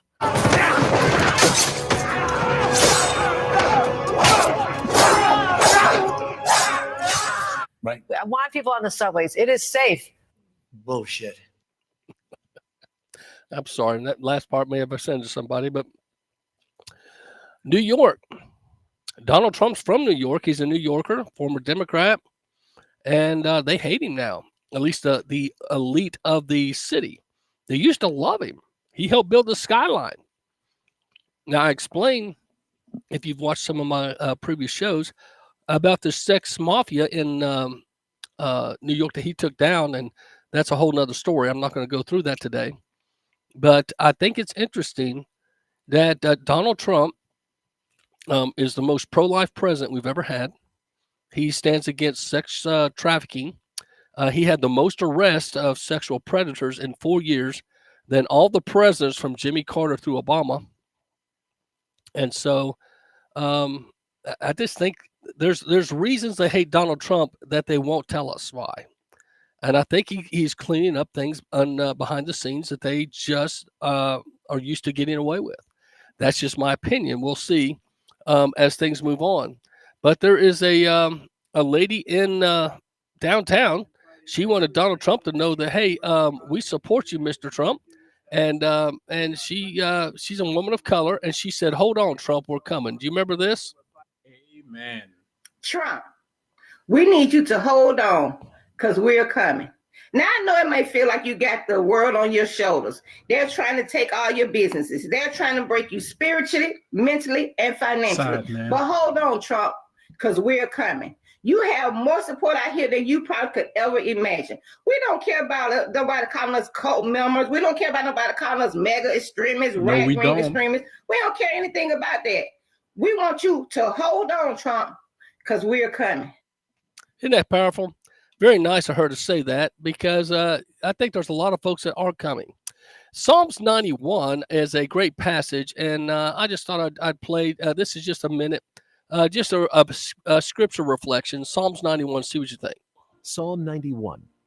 He who dwells in the shelter of the Most High will rest in the shadow of the Almighty. I will say of the Lord, He is my refuge and my fortress, my God in whom I trust. Surely He will save you from the fowler's snare and from the deadly pestilence. He will cover you with His feathers, and under His wings you will find refuge. His faithfulness will be your shield and rampart. You will not fear the terror of night, nor the arrow that flies by day, nor the pestilence that stalks in the darkness, nor the plague that destroys at midday. 1,000 may fall at your side, 10,000 at your right hand, but it will not come near you. You will only observe with your eyes and see the punishment of the wicked. If you make the Most High your dwelling, even the Lord, who is my refuge, then no harm will befall you, no disaster will come near your tent. For He will command His angels concerning you to guard you in all your ways. They will lift you up in their hands so that you will not strike your foot against a stone. You will tread upon the lion and the cobra. You will trample the great lion and the serpent. Because He loves me, says the Lord, I will rescue him. I will protect him, for he acknowledges my name. He will call upon me, and I will answer him. I will be with him in trouble. I will deliver him and honor him. With long life will I satisfy him and show him my salvation. Psalms 91. Great passage if you're looking for a devotion for today. Highly recommend Psalms 91.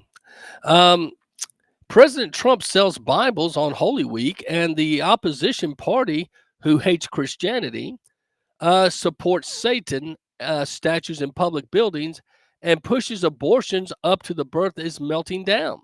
I think this is interesting that there are people, just because Donald Trump is endorsing a Bible, it says President Trump announced this Tuesday that he was selling God Bless the USA Bibles with Lee Greenwood this Easter season.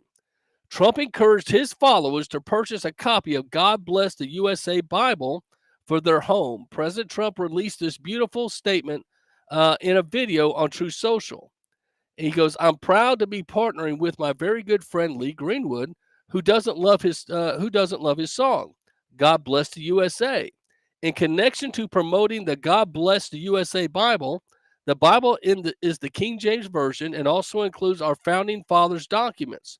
Yes, the Constitution that I am fighting for every single day and very hard to keep Americans protected. Also, the Bill of Rights, the Declaration of Independence, and the Pledge of Allegiance are all part of the God Bless the USA Bible. And it's very important and very important to me. I want you to have a lot of people have it. And you have to have it in your heart for your soul.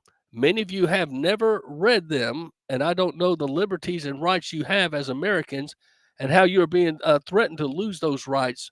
It's happening all the time.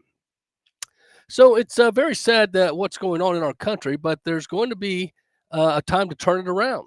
Okay, religion and Christianity are the biggest things missing from this country, and I truly believe that we need to bring them back, and we have to bring them back first. I think it's one of the biggest problems we have. That's why our country is going haywire. We've lost religion in our country. All Americans need a Bible in their home, and I have many. It's my favorite book, and it's all people's favorite book. The Bible is a reminder that the biggest thing we have to bring back America and to make America great again is our religion. So religion is so important. It's so missing, but it's going to come back, and it's going to come back strong, just like our country is going to make it back stronger than ever. In the end, we do not answer to bureaucrats in Washington. We answer to God in heaven. That's Donald Trump, and it's a pretty amazing thing. I don't know if you've heard about this Bible that he's promoting. I've got a copy of the ad here. I believe this is the ad that he said. And congrats. So let me see if I can cue it up for you. Donald Trump and his love for America and the Bible. See what you think. To be partnering with my very good friend Lee Greenwood, who doesn't love his song God Bless the USA, in connection with promoting the God Bless the USA Bible. This Bible is the King James Version and also includes our founding father documents. Yes, the Constitution, which I'm fighting for every single day, very hard to keep Americans protected. Also, the Bill of Rights, the Declaration of Independence, and the Pledge of Allegiance are all part of this. God bless the USA Bible. And it's just very important and very important to me. I want to have a lot of people have it. You have to have it for your heart, for your soul. Many of you have never read them and don't know the liberties and rights you have as Americans and how you are being threatened to lose those rights. It's happening all the time. It's a very sad thing that's going on in our country, but we're going to get it turned around. Religion and Christianity are the biggest things missing from this country, and I truly believe that we need to bring them back, and we have to bring them back fast. I think it's one of the biggest problems we have. That's why our country is going haywire. We've lost religion in our country. And that's Donald Trump pushing the God Bless the USA Bible. And here's a song. This is God's Land.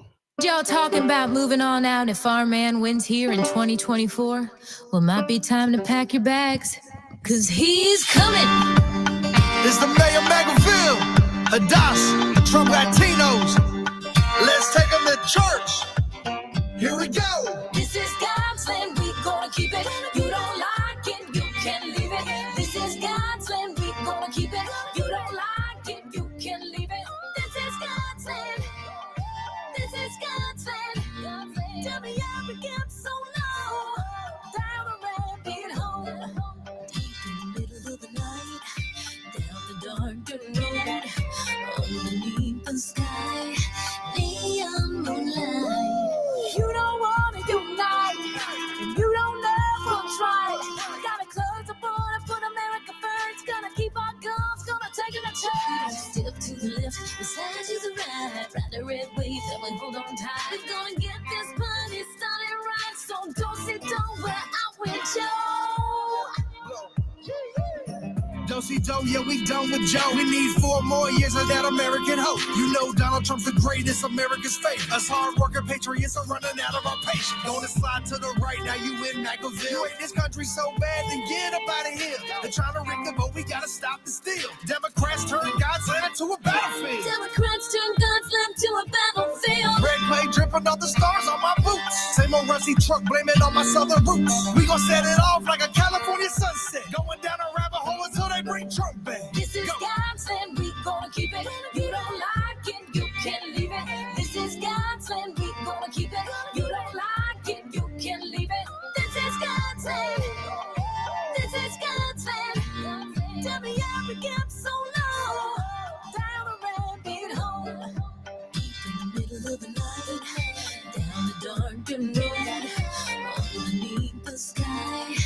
Neon moonlight. I feel like God sent Trump to save America, to fight evil Democrats and save our children, yeah. It's gonna take a patriot, not a politician. We steady fighting for our rights in this crooked system. Pro-God, pro-guns, pro-freedom. It's a two-way Latin Weezy, you gotta feel them. In God's country, we watermark the ballot. Welcome to Mar-a-Lago, the real Caesar's Palace. Welcome to Mar-a-Lago, the real Caesar's Palace. Deep in the middle of the night, Down a dark road. Underneath the spotlight. Down the rabbit hole. We gon' stand and fight. God protect. That's a song called God's Land. You can feel free to go check it out. It's on YouTube. A lot of good songs by the Trump Latinos. They love their country, and they love Donald Trump. You may not like Donald Trump, but you like the music, and that's fine. I've got a lot of folks that say, hey, I don't know if I always like all their Trump lyrics, but I like what they stand for. And some of their songs are just about patriotism and America. But give them a little shout out there. Speaking of shout outs, if you haven't heard, I've got a book called Move Your Mountains. Learn the Journey of Faith That Can Overcome by Maisel Duncan. That's me. Move Your Mountains. You can get it on Amazon, Barnes & Noble's, Lifeway, wherever you get your online books. Thrifty Books had a sale a while back. It's about $3 cheaper if you go to Thrifty Books. But I don't know if that sale still is on now. Grandkids are your reward. Now, I like this guy, Jeff Allen. He's a Christian comedian. And you're about to probably have Easter egg hunts and all coming up this weekend. So I thought let's throw in a little humor. This is Jeff Allen, the Christian comedian, talking about grandkids. See what you think. I have grandchildren now. They're running me ragged. By the way, if you're a young parent, everything I was told about grandchildren is true. It is. They are your reward for letting your teenagers live. Fight the urge, let those ingrates live, and they'll bring you a bundle of joy. They will. Just time. But you've never been sicker in your life till you spent time around little children. You know that. They go to preschool. Why the CDC hasn't shut down every preschool in America? I'm not. They're little germ magnet, agar jars, or petri. If you went to an American preschool, shut off all the lights, turn on a black light, it would look like the surface of the sun in that place. And they're 5 years old. They don't know any better. They give stuff to each other. Give this one to your papa. And she'll wait till I'm sleeping on the couch and she just stares at me while I'm laying there. And you know, because of gravity, everything in her little mouth is splashing on my face. It's like sleeping under a toxic rain pipe. Vanilla wafers and Kool-Aid. Get this paste falling on your face. And as soon as I open an eyeball, she goes, oh, is that Ebola? I haven't had that one yet. And the worst is when they take a drink out of your water. They hand you the glass, you got a 6-course meal floating around the top of it. You know, Papa will get a new water. Water shouldn't have 40 grams of fiber in it. That's all I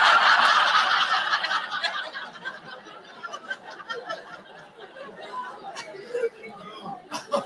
And they live nearby, which is really, really cool. We see them a lot. And my son brought her over one day. He thought it'd be funny to teach my 5-year-old granddaughter to give me a wet willy. Yeah, it's funny now. But, so I got her on my lap, and I'm bouncing around, and she's licking her finger, going, "Hey, Papa."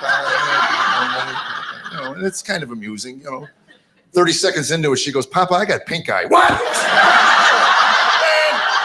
Squirting Perel in my eye. Oh my God, I'm gonna die.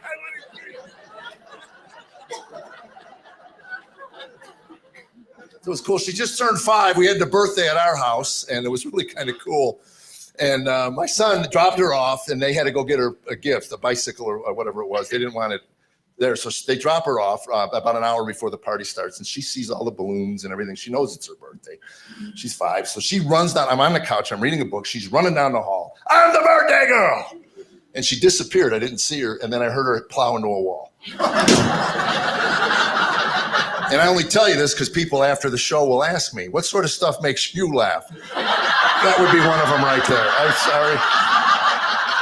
sorry. I'm reading a book. She disappears. I hear, you know, that's funny. I'm sorry. That's funny. I tried to comfort her, but I couldn't stop laughing at her. I go, "Evelyn, you were moving." "I was moving, Papa." And when they cry at that age, they get that yo-yo. It gets about here. I don't know how they know. It's just like, you know, and you get transfixed on the yo-yo, and then the bubble shoots up. Whoa. Did that come out your little head? You got to get the parent book out, bubble out the head. That could be dangerous. And I don't know what to do with it. She's crying. She's running her nose. And Tammy comes walking by. "What happened?" And she says, "I'll be moving, baby." And I said, "She plowed in the wall. She's okay." I said, and she goes, "What's the problem?" I said, "The stuff, the junk coming out of her nose." Tammy goes, "Oh, you're such a wimp." And Tammy grabs it. She just grabs it like that. This toxic waste. Now she's walking down the hall berating me. "You're such a wimp. I'm sick and tired of it." And it was still connected to her nose. It was like, oh. And she says to me, Tammy says, "I bought you handkerchiefs." Who uses handkerchiefs? I don't see the attraction of blowing your nose and then stuffing it right back in your pocket. If you want to hang on to this stuff, leave it in its natural environment. And my father had handkerchiefs, and this is probably what, in our family, as a young boy, if I was crying and my nose was running, and my father was walking over with a ball of handkerchief, oh, I backed that snot up as fast as I could, man. I'm all right, Dad. Look, nothing coming out. No, fine. "Come here, boy. Let me wipe that face." "No, not the handkerchief, Dad. Please, not the handkerchief." Then you hear him open it. Oh, no. "Come here, boy."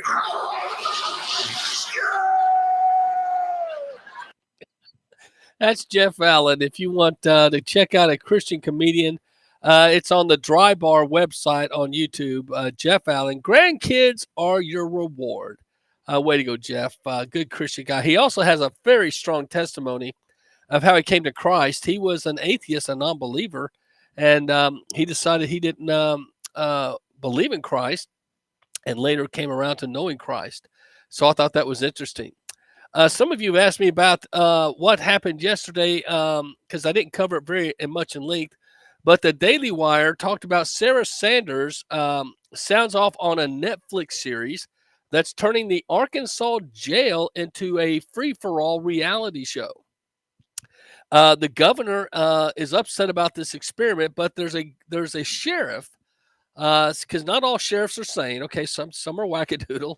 This guy is promoting a 6 weeks series. There's cameras all over the jail, no locks and no guards. He said this is your chance to show America that you can live civilly. I kid you not. This is the Arkansas governor, Sarah Huckabee Sanders, says the upcoming Netflix series that follows inmates at an Arkansas detention center who are given nearly unlimited freedom as part of a social experiment was built around a reckless decision by the local sheriff as an insulting to the law enforcement.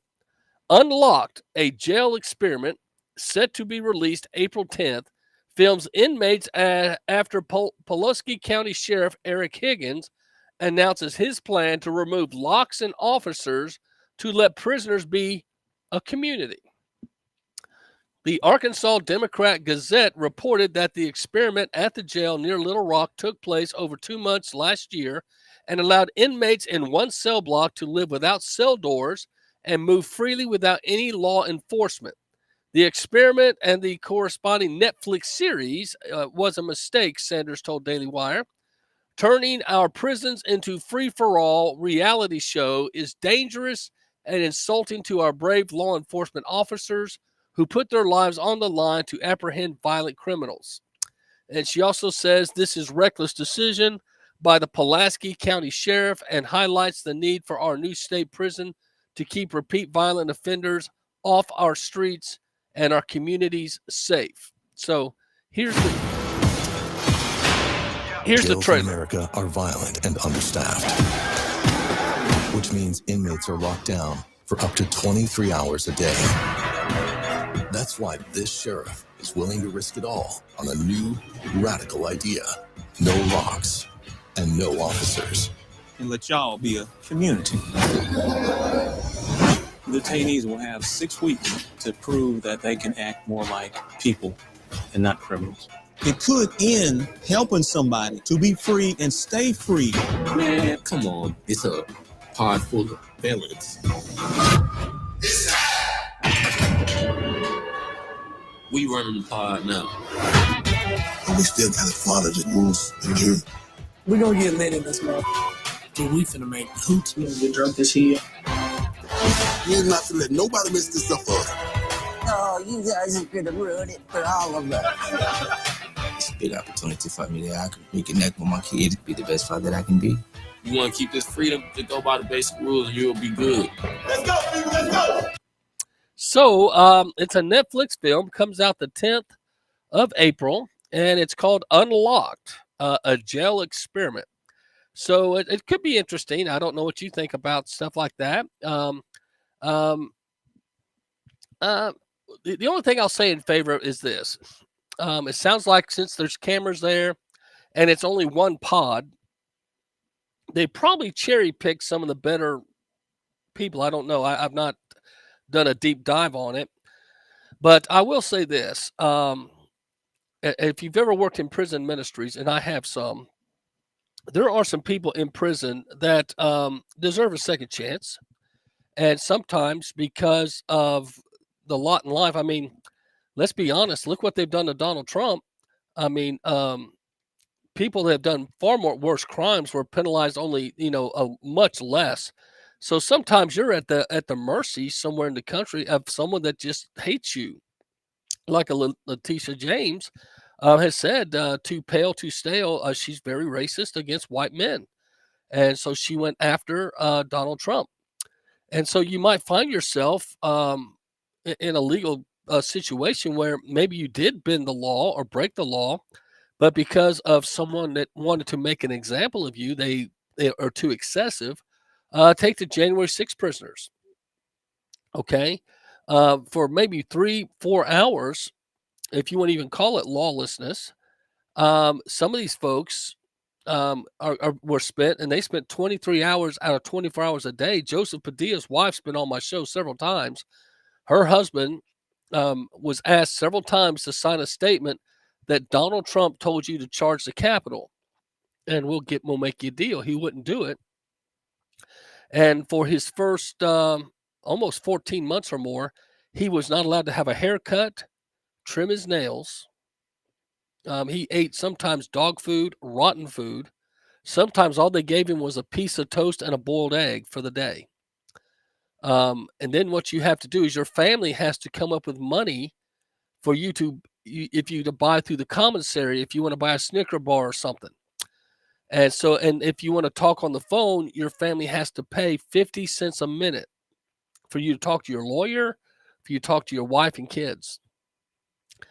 So a lot of folks felt like there were some egregious sentences hung down. One of the guys over 20 years, his first time offense, he was in the Capitol. So it's, we all have our concerns that we think there's issues. So I'm getting the bus back around here is maybe we should look at some kind of a way of looking around and seeing, hey, is there some people that are innocent in prison? And you've heard the term cold case. They've found innocent folks for years that were arrested falsely. But secondly, some people that were overcharged. Yeah, they broke the law, but in one state you get 5 years, and another state you can get 20, and it's the same offense. There's got to be a little bit more balance in that. So, with that said, my thought is, I guess I'm interested to see the series. I'm going to watch some of it if I can, just to get a look at it. But there are some people behind bars, and I've actually helped with guys that have come out of prison, help reestablish their lives. And so it's a two-way street. Let's just say that's a two-way street, and we can choose to be real hard-nosed about it. We can have a little bit of a heart, and I choose to have a little bit of a heart. That's just me. So anyway, Laura Logan went on a rant talking about the what you call it, the bridge and the ship. She thought it was very intentional. And there was another guy, though, on the Steve Bannon show that seemed to have a lot more, just more different thinking about the practicality. And I thought let's listen to about 3 minutes of this. Banning gas car. I mean, it's insane what's going on. But here, just to reiterate, because I had to get through Laura quickly and didn't have enough time to spend with her. Just once again, the Beltway, that bridge, because it goes around Baltimore, you don't take the hazardous materials through the tunnel. But then the importance of Baltimore Harbor. And she was right. They did say initially it could take 4 or 5 years. Now they're saying 2 years, but they're talking about years to build the bridge back, years. And who knows how long it's going to take to clear that harbor. Your thoughts, Dave Walsh? Yeah, the criticality, she's right on target. The 695 going over the bridge, you've got a lot of loads that you can't put in the tunnel because of the danger they present, be it chemicals or other explosives or chemicals that can be explosive. So you've got to transit them over a bridge. But the port itself, energy alone, the U.S. has raised its exports to Europe 184% of coal and about 46% by weight in the last 2 years because of Germany and Austria beginning to restart coal plants, given the shortage of natural gas from Russia. That coal travels largely through Baltimore Port, secondarily through the Newport News Port. That's it. That's where it goes from. Seattle's too far west. LNG, the Coves Point, Maryland LNG facility, owned half by Dominion, partially by the Japanese, is the Port of Baltimore is used to deliver that LNG. LNG exports from the U.S. are now 70% of cargoes destined for Europe. The Port of Baltimore gives a 3-day advantage to Houston, to New Orleans, in getting LNG to Europe. So whoever masterminded this, and they're all here now, given the border situation. Everybody's here. The Russians are here. The Ukrainians are here. The Chinese are here. The ISIS is here. Given the border situation, whoever decided to do this strategically couldn't have picked. Are you putting your tinfoil hat on? Do you think there's something here? Do you think it's just an error of some engineer on this and a incompetent pilot on the bridge, or you think there's something here that's got to be looked into, maybe slightly more nefarious? Well, the moment by the time we woke up this morning, the FBI and Homeland Security had already deemed no story here, no security threat, just an accident.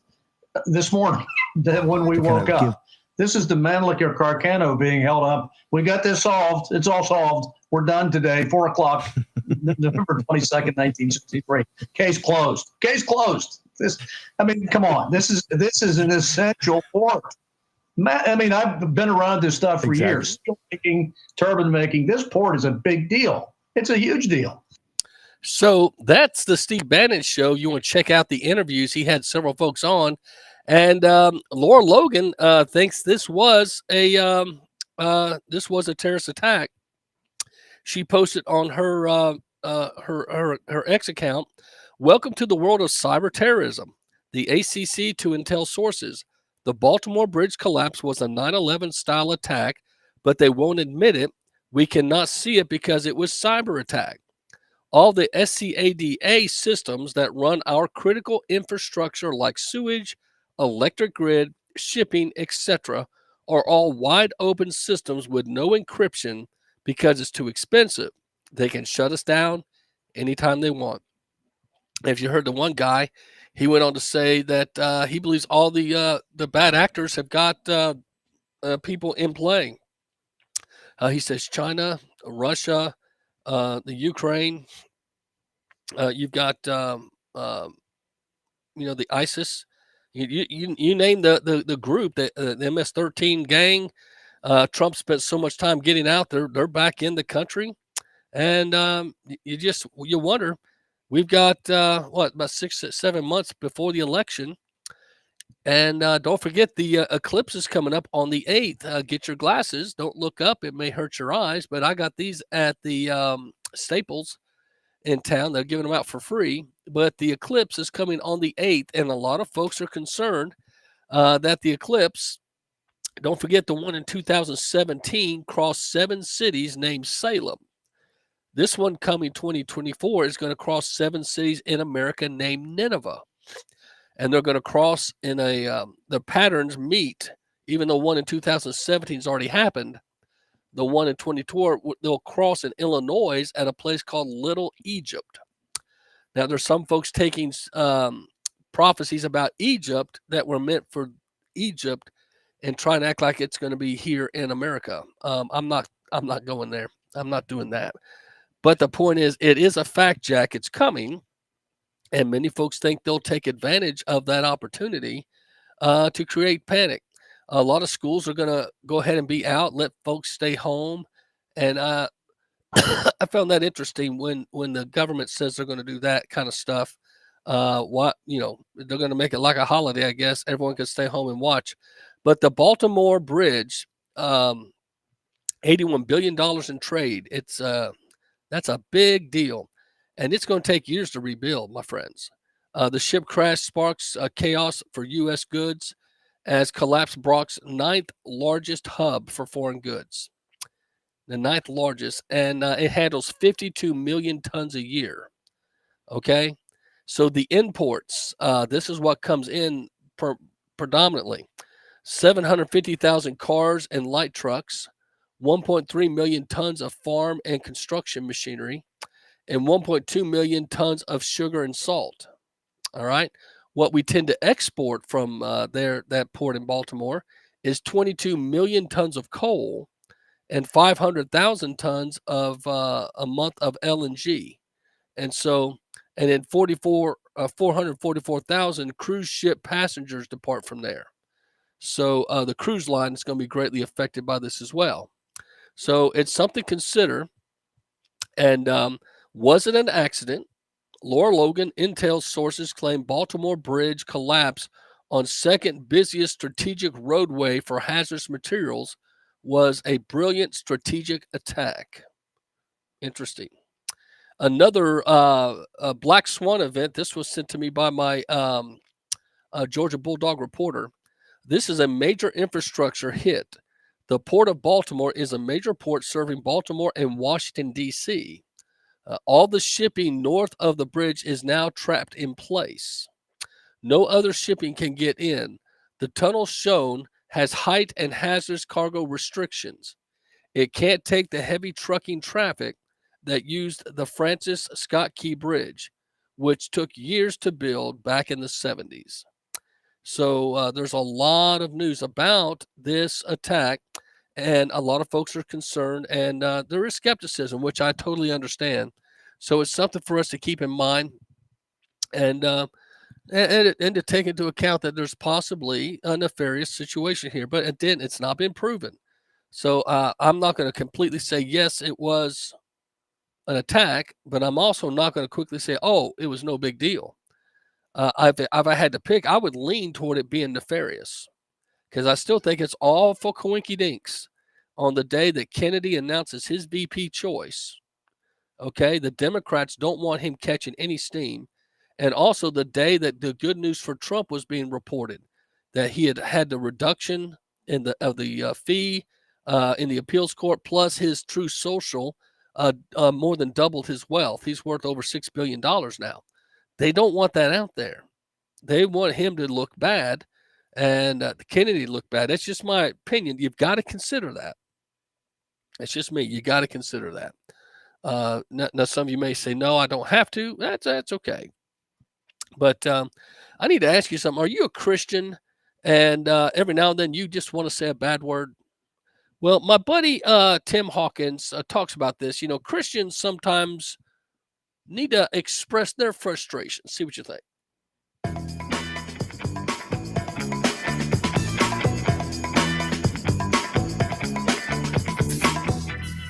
think it's time we had some Christian cuss words. I don't think it's... Some of you are going with me, and some of you aren't going with me on this one yet. Trust me, some Christian alternative cuss words that we could use when we needed them, and everything would be okay, because we knew it had the holy stamp of approval. So a while back, I put out a Facebook post asking people for ideas of Christian cuss words. I got over 10,000 responses from you freaks. Now, none of these is for me. You can't put it on me. Over 10,000 from you bozos.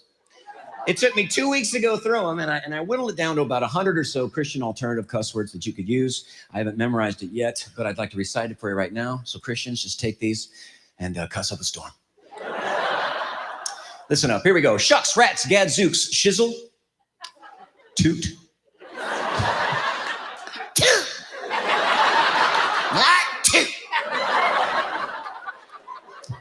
Crapola. Which I guess is Spanish for crap. I don't know. Crapola. You almost stepped in crapola.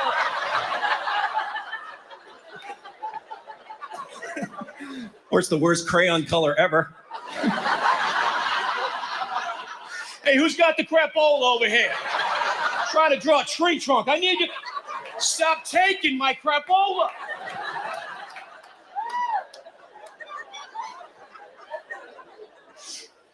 Holy moly, holy stinking moly, holy guacamole, holy mackerel, holy cow, holy smokes, holy buckets, buckethead, turd. You like turd, don't you, sir? You're gonna be using you some turd. Fiddlesticks, fiddle faddle flipping, horse hockey, horse pucky, horse feathers, horse patootie, phooey, bull twinkie, shut the front door.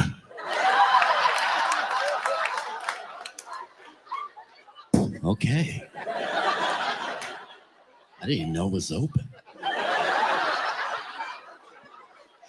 Criminy, criminately, cripes. Good gravy, good grief. Great googly moogly. Great Caesar's ghost. H-E double hockey sticks. Bleep. That's all it says. Bleep. Ah, what the bleep? Hot toot. Whoa, that guy bleeped and he tooted. Wow, he is mad. That is one bleeping tootin' turd right over there.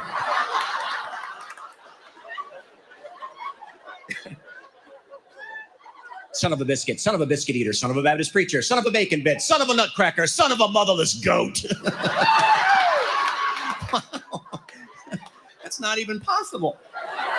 That is not biologically possible. Where's your mother? Mama! She gone!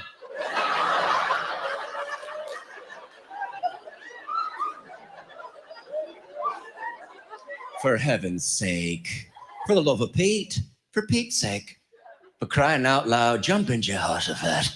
Oh, Jehoshaphat's mad. Calm down, Jehoshaphat. Both feet on the ground, Jeho. Jeho. Deep breath, Jeho.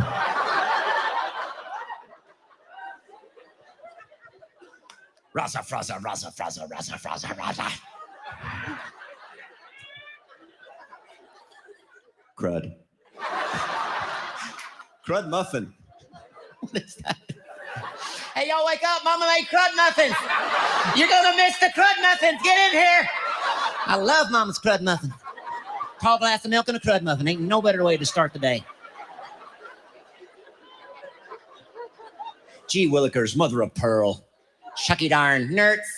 Farfig Nogan. Cotton picking, heavens to Betsy. My Lanta. What the hay, snot, bull snot, booger snot, fart knocker! Wow! What does that mean?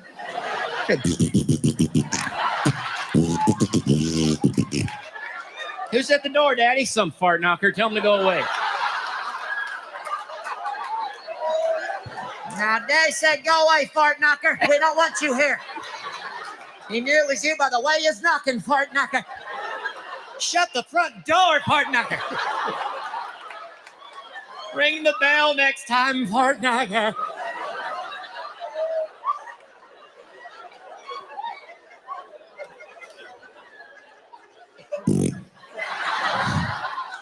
Guess I'm a fart ringer now.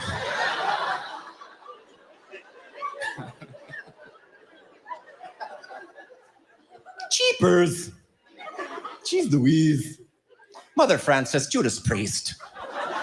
Bob Saget, Pat Sajak. That's genius, man. That's my favorite one. You stub your toe. Pat Sajak! Alex Trebek, what's going on around here? What the Bob Barker was? Now I have a Wink Martindale on my toe.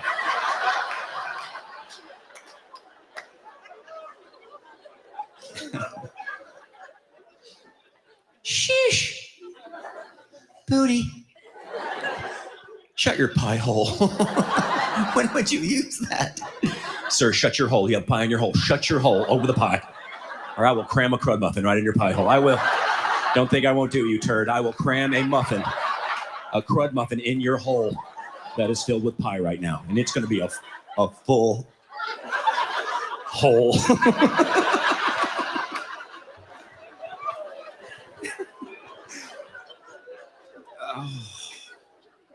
Kiss my grits.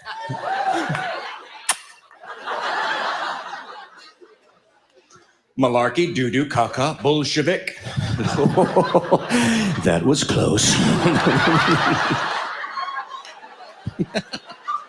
That was closer than a fart knocker right there, wasn't it?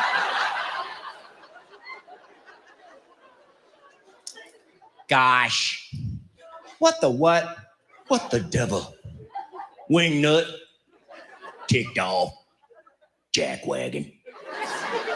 Heck, shoot, dang, darn. Darn it, dad, burn it, dag, damn it, consarn it, confound it, doggone it, dad, blame it, dad, gum it, dad, blast it! And suck eggs. That's all I have so far, Christians. Take those. Cuss up a storm. Cuss like the wind.